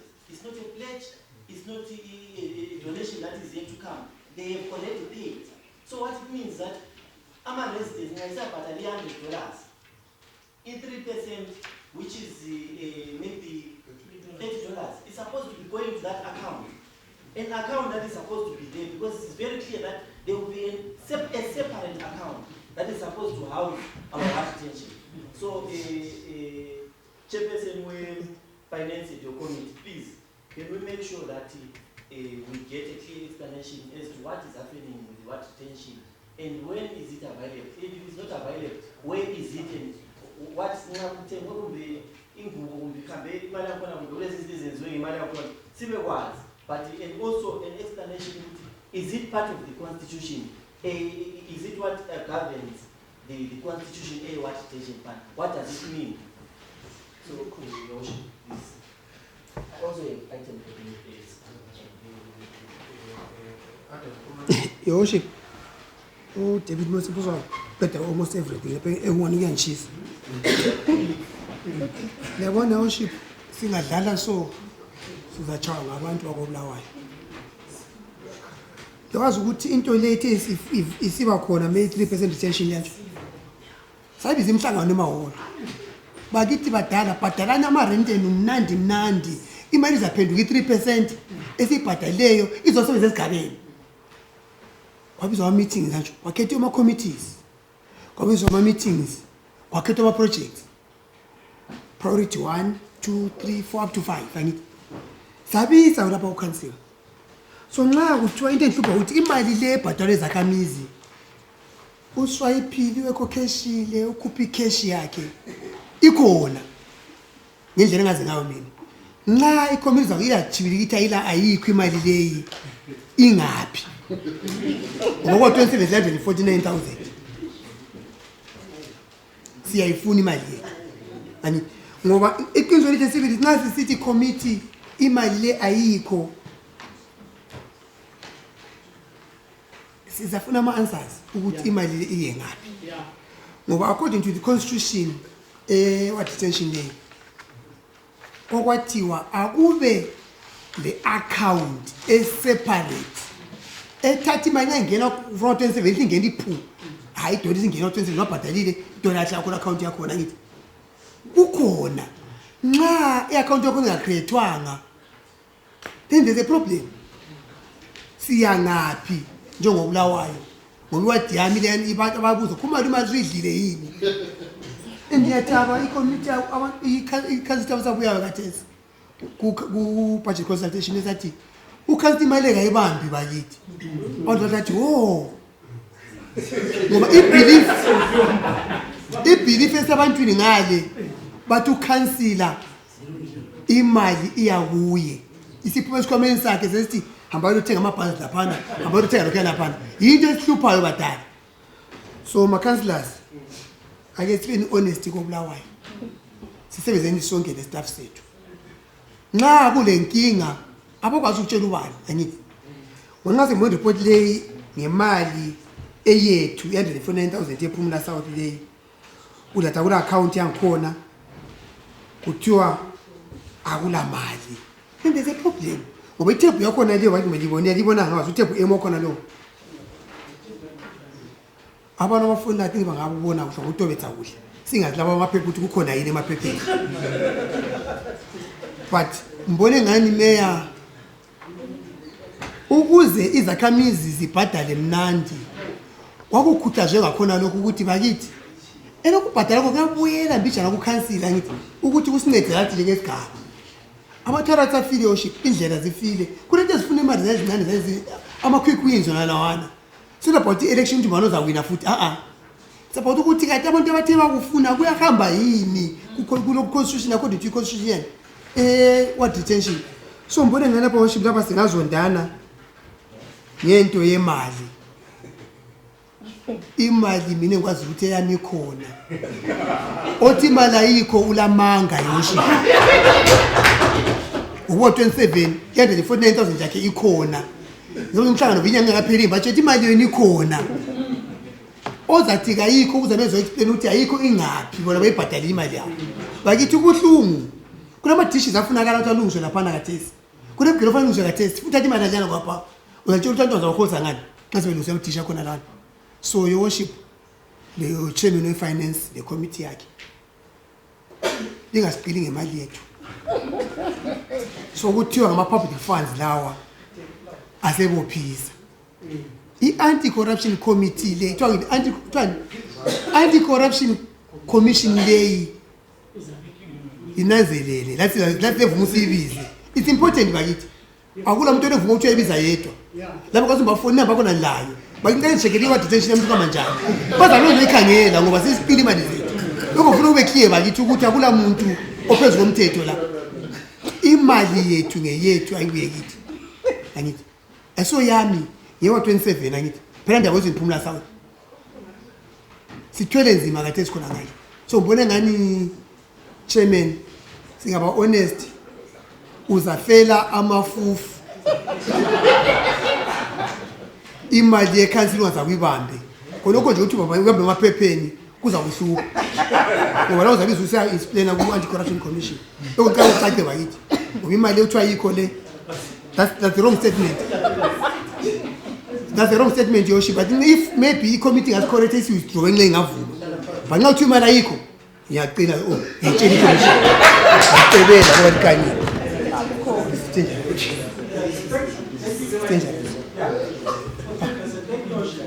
I'm a bit surprised, Yoshi. Mine is a difficult this one. Was a career. A career which you are jamming on 13,000.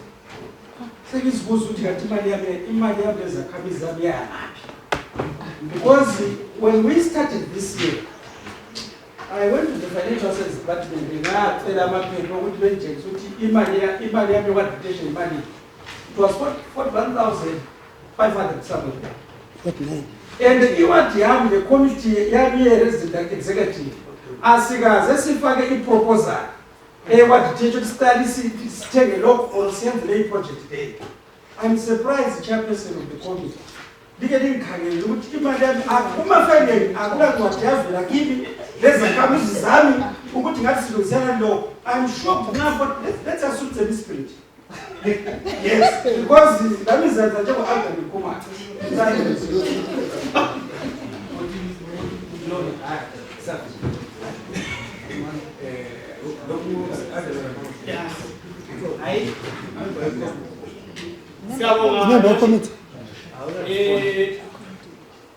Makazalazi indlebelezi zine zilandele iphutha sonke siyalazi sibe singekho kodwa we are now inheriting that, but that's maybe why we are in this committee now to work on such issues ukuthi into yayithwe iyema wadini as this new committee asika vela this is the first council. We are going to make it work. Simple. The retention fund, 3% with this new committee, which you elected for finance, is going to make it work. Simple. The constitution, I'm sure, ultimately the deputy mayor has explained well. Yes. And the councillors knows it well, how it is supposed to work and stuff. Now they put well, Tina, we are a new group in this committee, and we are going to make it work. We are going to make it work and hadi na councillors into yatwa isebenze lapho okulabantu abanikazi bedolobho siphinde sithi akuseko kungasebenzanga endaweni yankulu. This committee lay haya lalela ihlangano kuzasebenza badala bekhalifini basaphela bayenzelana malulu kodwa asivali lutho alderman asivali lutho like some commission hayi le commission yakona asiyisabi thina obulawayo asivali lutho nxa kulesigcenga siyakhuluma isigcenga silaphana senzeni badala njengabantu abafuna ukwakha idolobha. Ngiyabonga yoshi.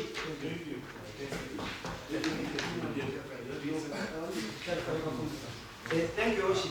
It is very important. It is very difficult even now as the new chairperson of the committee. Into tension and my brother has been running away from me. Maybe and he's got knowledge. But what I'm saying, it is known that when the previous committee left Oshi, it had agreed that they wanted we should come up with maybe a day. Discussing to me over one, I'm worried about each slow pace of the project from our communities. What is really happening? The issue of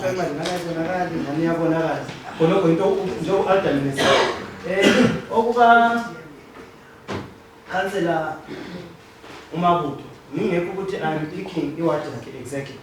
I think we need to revisit the issue here reporting of this water protection fund, the calculation. If I'm correct, when we agreed, we started by calculating what we get a report here annual, meaning to say, well, figures, let's all can maybe, so we proposed to last committee, why can't we make it quarterly or monthly, or how much is what got. But that will only, it was as of 7 we should all sit down. As we agreed previous debate, we should honor the advice from the management. Now, we need to sit down management and council. And look at the gray areas.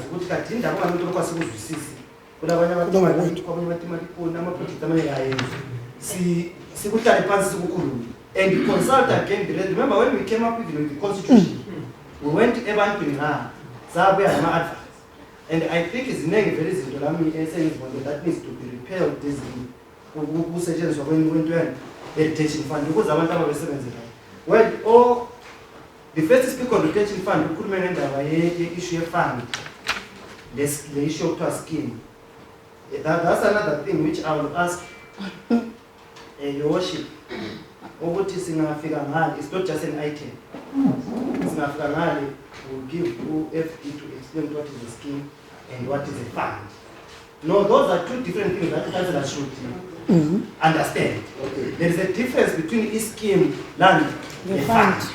So, we have to indulgence, what is Africa? Just maybe a minute, FD, and that's the difference in scheme and I'll make podcast statements here. Why is still up to? I noticed that there's this thing which has been said in this comment for many times to say this issue of the 3% worship fund or scheme, whatever the case may be, is discussed at your show. So that councillor against what is bullshit? I think this is your worship. Even if you have to explain your worship, we must all agree. What we cannot circulate a notice, your worship, sit as something for 3 days. Amen. Let's be responsible. Sithi sesihamba sematoko sekhuluma ngewater retention fund. Kodwa kulento eziningi esezenzakele Nkosi komansipala ezizafuna abantu sike siyehlala phansi sizikhangelisisa ukuthi sihanjiswa kanjani. Lezo ke I can mina as committee chair of finance I have submitted to you now ukuthi no issue retention fund like need ukuthi sinyani. I also know what maybe from engineering and I also told even subcommittee stand allocation the issue of procurement and plan animation also needs to be added on the issue of credit policy and those are things that need to be discussed in a workshop where councillors concentrate big time. I can assure you, councillor, we are going to go to the workshop. And we can assure you, Kazuki, as your chairman, I have removed my shoes, hunting for the money for us to go to workshop as a matter of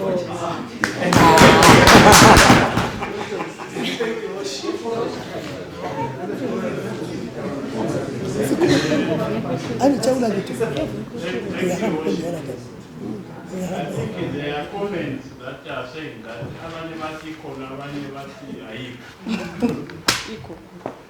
I'm yet to hear those that are saying equal. I think like chairman is confused with equal. I have not heard anyone who says equal. So the only sign that is there is equal. The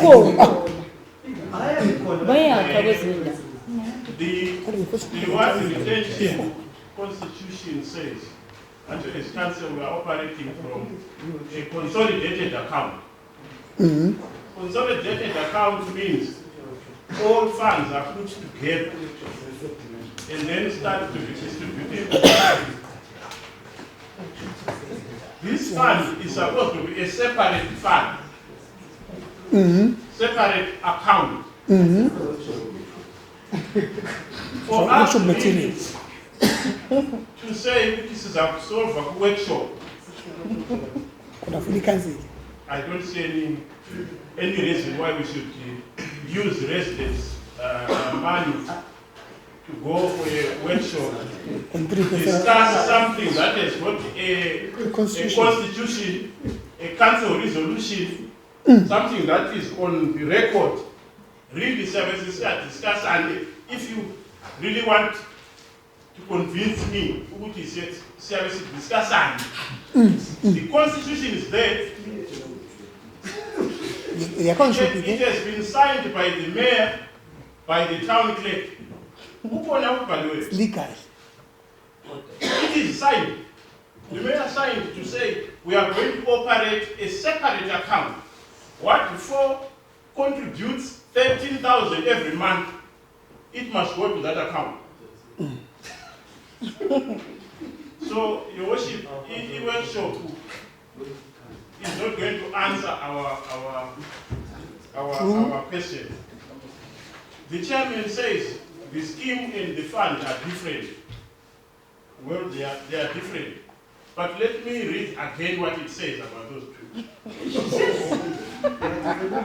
It says that the town clerk explained that the retention fund was a scheme and the funds were not available. So both the scheme and the funds are not available. That is according to what thank you. I'll sign for this.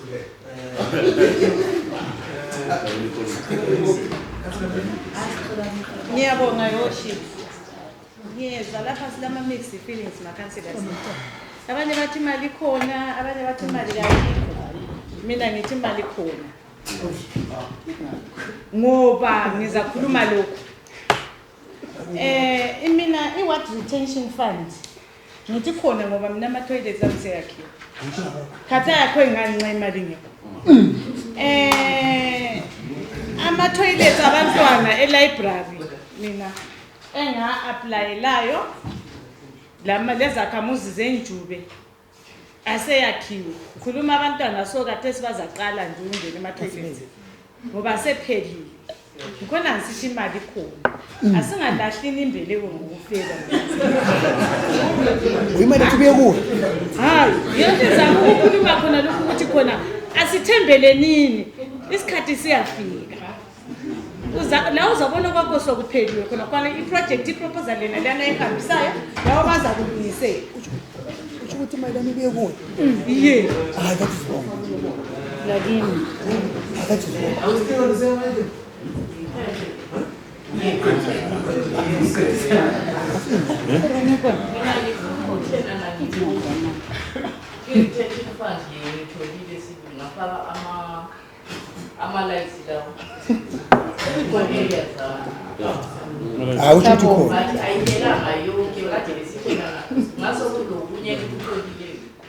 so imali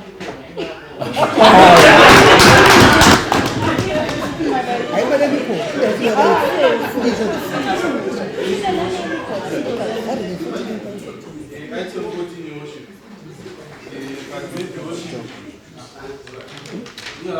Item 14, Your Worship.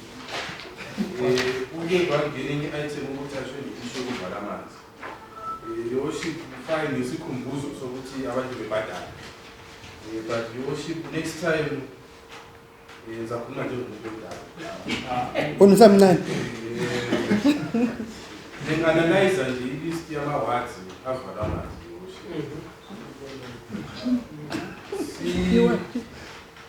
Next time Your Worship, now sisenza njalo singadlali umathathelana ngoba bengikhangela nje ilist yama-ward akade vala ungani kuloku-victimize osamsoti. Your Worship, ngizadlula nje ku-item 14. Hayi kacace umuntu.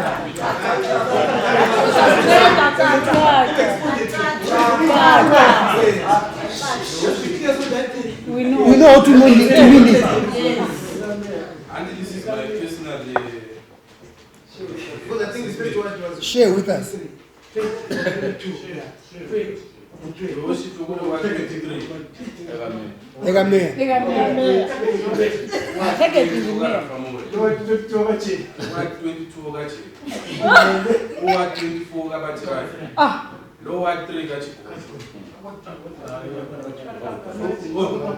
Yes.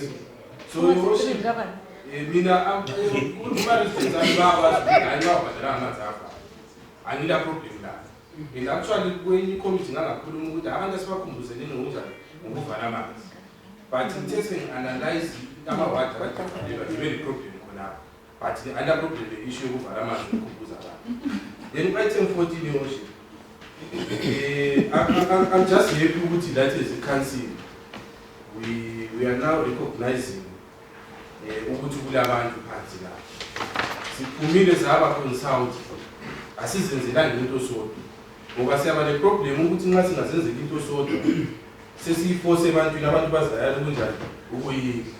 So I'm happy and njenge committee of finance ngijayela ihlombe ukuthi lapha you did a good job ukuthi lihambe le consult ama resident. And I'm happy about input yama resident yesiconsider lapha. Asizange safuna ukutshintsha tshintsha.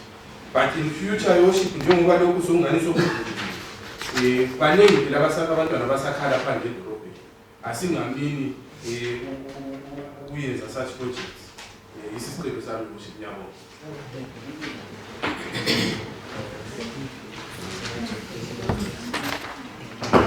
Thank you, Your Worship. On the same item, I see the committee is they deliberated on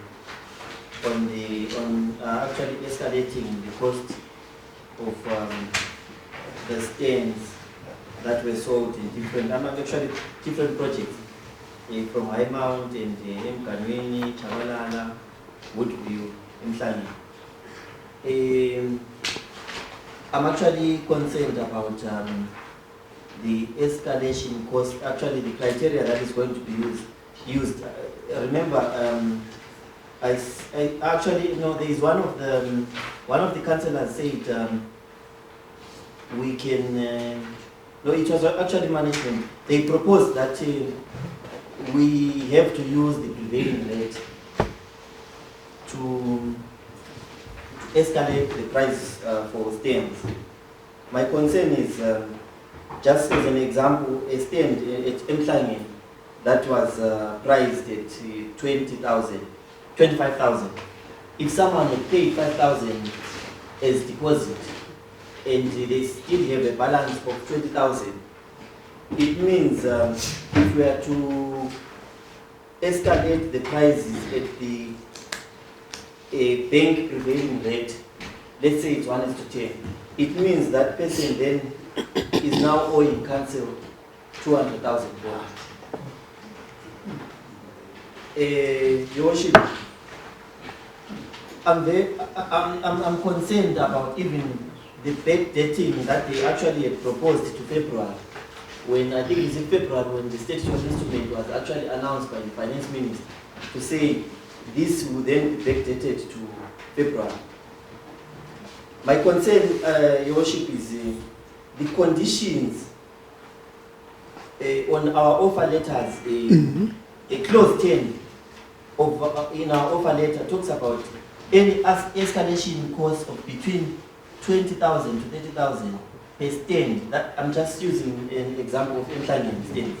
It says any escalation cost of between 20,000 to 30,000 per stand before servicing is complete may arise due to inflation and will be borne by the beneficiary. So what I'm proposing is, if we are going to engage these beneficiaries, especially those ones who are still owing, we would rather stick to the clause that is in the offer letter, one of the conditions, actually clause 10, the conditions on the offer letter. Clause 10 talks about an escalation of 20 to 30,000, which is basically, I think, 100%. Which is 100%. I don't know if my calculations are okay. So it's clause 10 of the offer letter, the conditions that are on the offer letter. I just have the clause. Clause 10, if you check on the offer letters, there's actually clause 10 that talks about escalation cost of state. So what I'm saying is, it's better to use that same rate.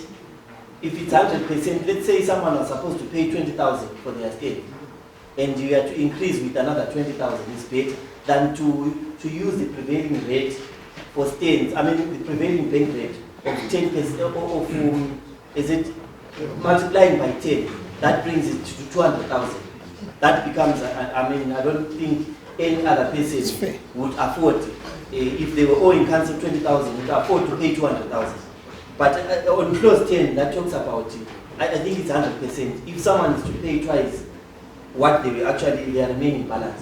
Then also, I think to be fair as an organization, we should actually continue engaging these beneficiaries from time to time. In view of the economic situation, everyone knows what is happening. But also as an organization, let's try to be fair.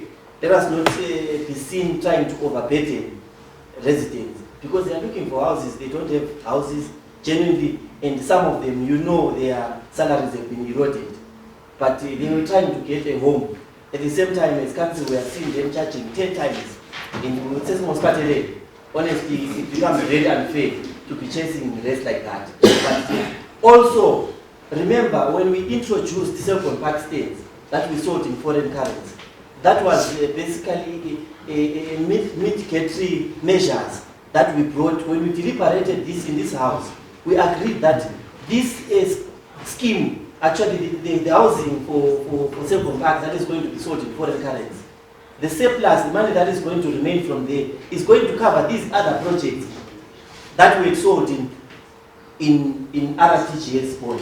So it was a way also of trying to subsidize this council. Because at the end of the day, we're supposed to provide the services to our people, we're supposed to give them housing. By right, let us be reminded also, by right, we as council also are supposed to service stands and sell stands, service stands to our people. But in this case, we are doing pre-sales, meaning we're actually getting their money before the stands are available and use their money to service stands. So let us not overburden our residents. Let's try by all means as council to be fair as an organization, to also try by all means to say, yes, in the midst of challenges, we have difficulties in our economy, but let's try and come up with solutions that are favorable to our people.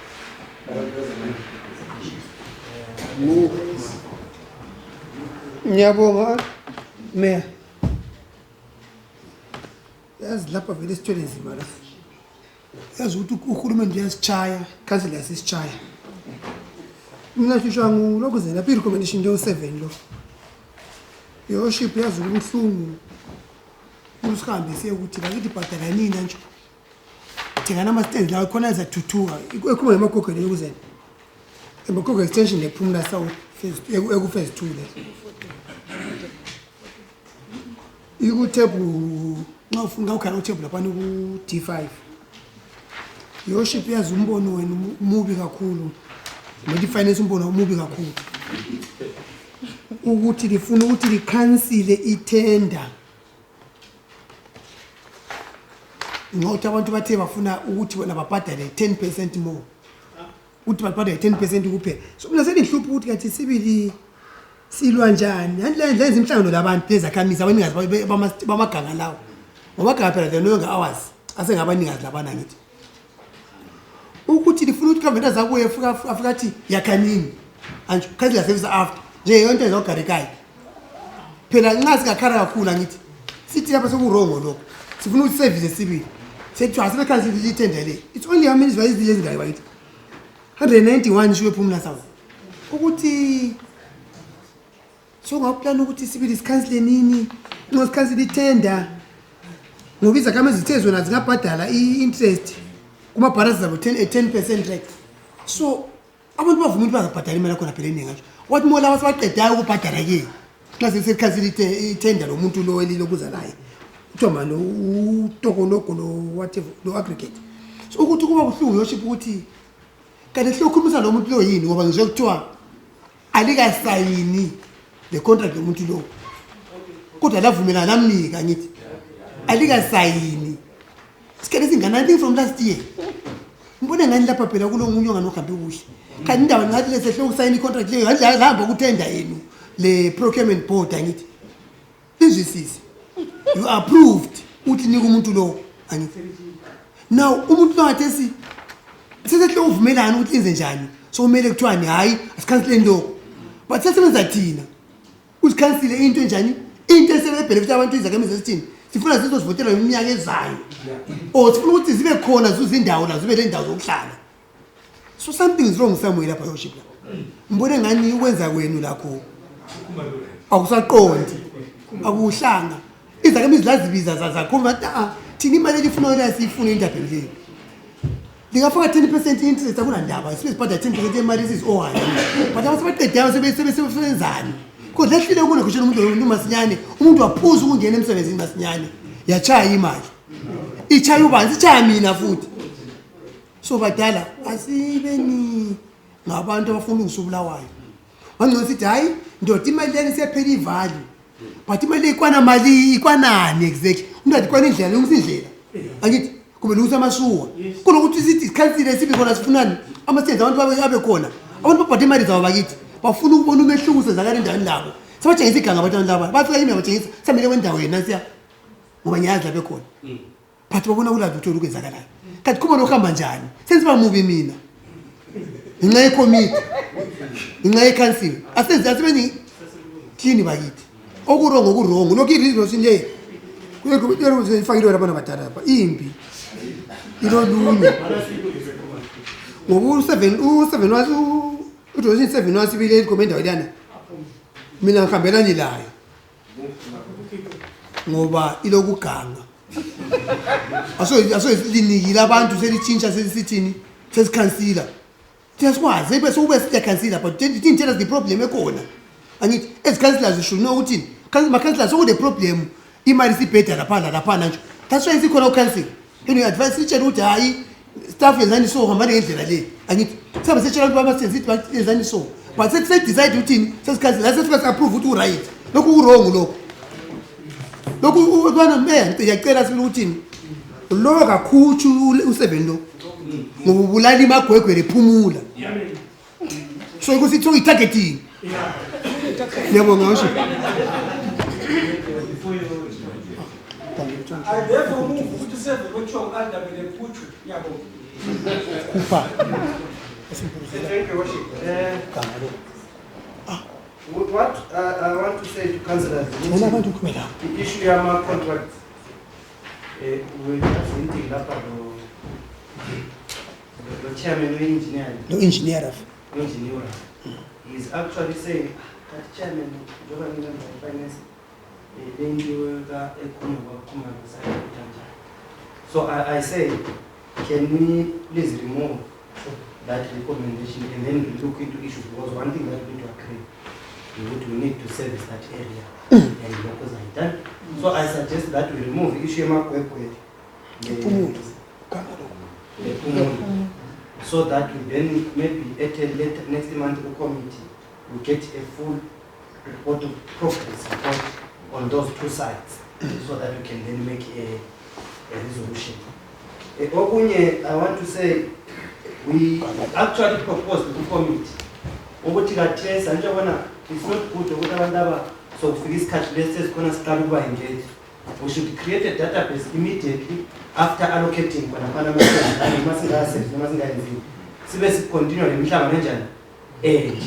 so that we move together with people. But then in crisis is like the issue interbank that we need to accept we are yet to receive if this is in the council. Among those people, we've got people as working for instance, I'll give you an example in cell consensus and as a mass. Back when I was at 75%, but to call only over 2%. So that's the crisis Islam may pay 10 years to buy it. Uguti ubadala babunjani kabakuko level wenze ukuthi si deliver in service yakho. So this can only be arrested through engagement in a lay essence kulawa schemes. But iwari yami ukuthi sinakhangela phezulu kwama recommendation kwabantu oba consult khona emhlanje where we've got about 502 beneficiaries and then only 197 attended for that consultation. And the problem is you discover that we have 197, maybe or 97, 197, so I don't know what we can do, council. What the same kind of they move them because in a benza the child and woman meeting. Sebe was utumoyo kapatana. Sengizahlangana nomoya ngithi testimony nasengaphatana ngaqeda. We are not receiving any service and because they police each other. So that is the other move we see hammer. So we all agree with it. We are removing recommendation number 7. But we are not throwing it away issue the Pumlasa. Want people to get us right. We are saying we need a current report to the Facebook ground. This is what we are saying. I think we can move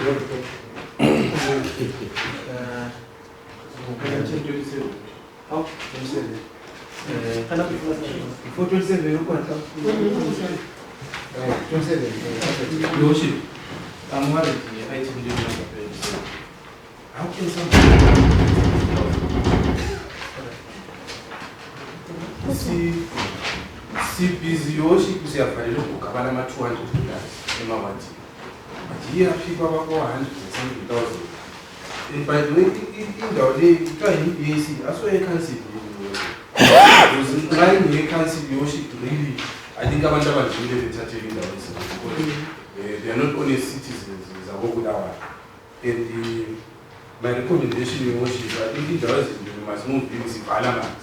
Sichiwe sivale lokho ngale mali ukuthi abantu abaswe imali eziningi.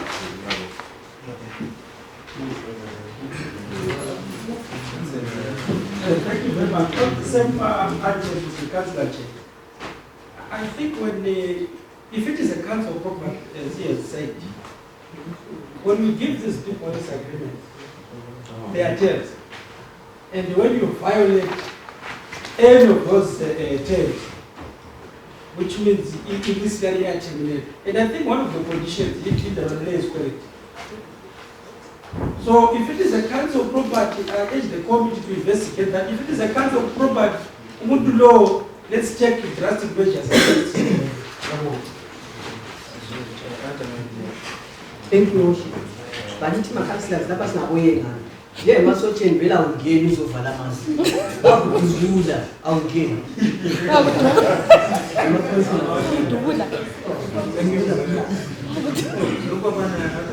Yeah.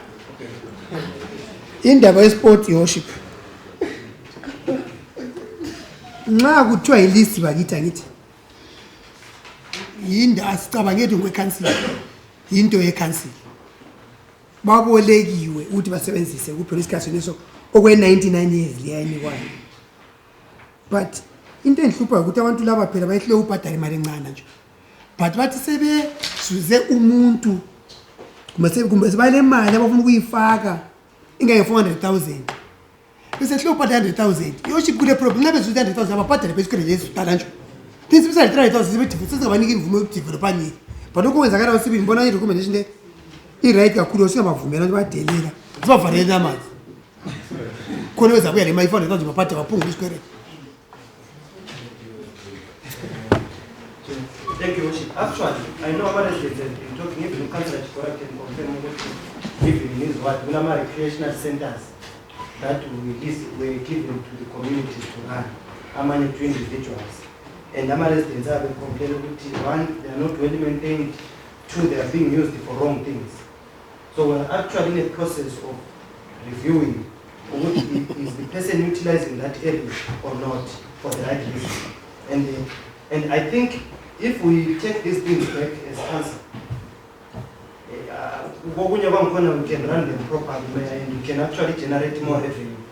That look, 100,000 at least, the whole world will find which where we're closing water, where there's over maybe 30,000. So to me, we also discussed that in comment. And actually I think this club is going to be one of the first victims. Because we cannot tolerate this thing. We are going to arrest that and look for something that is beneficial. Move the report. Thank you. Let's go to understand G.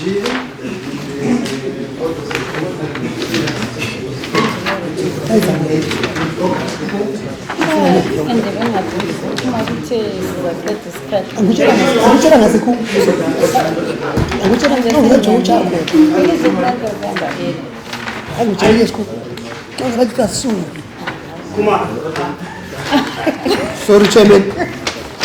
I move that the report of the Environmental Management and Engineering Services Committee meeting held on the 28th of August is submitted, be received, and the various recommendations may be adopted. Thank you. Any second? Thank you. Any matter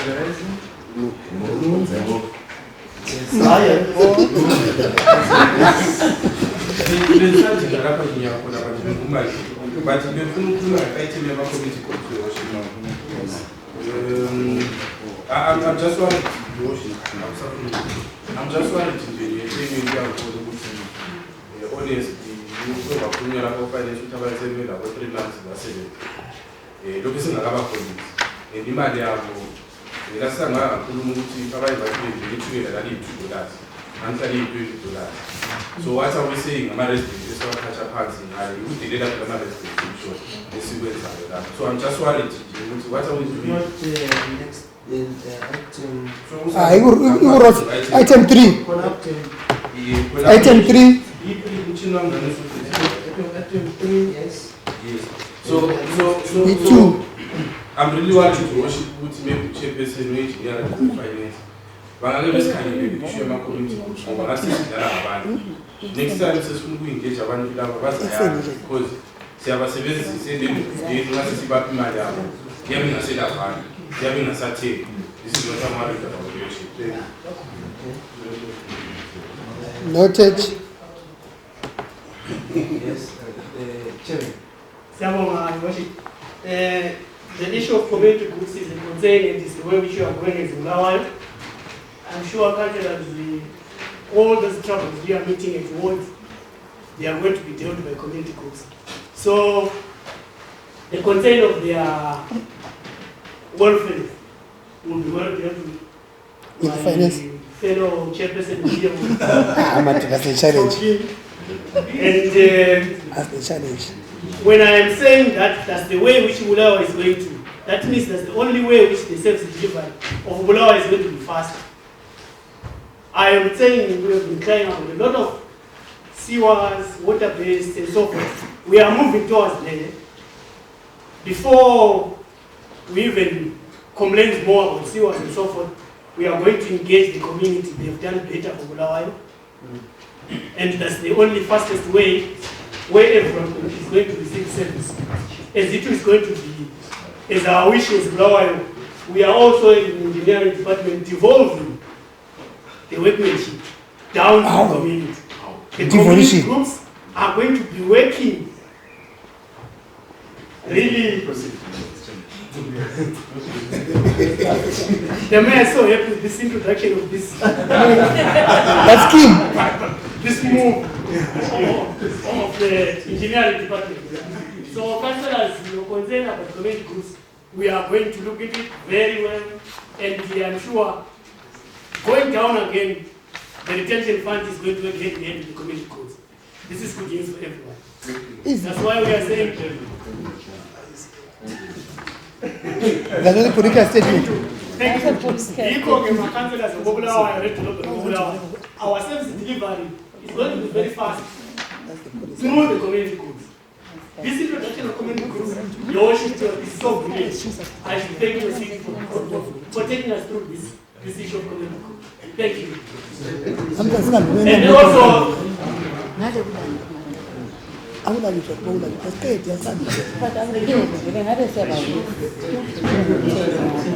Move, Mr. Chairman. Move the report, Your Worship. Before move, Chair. It's moved. It's moved. It's moved to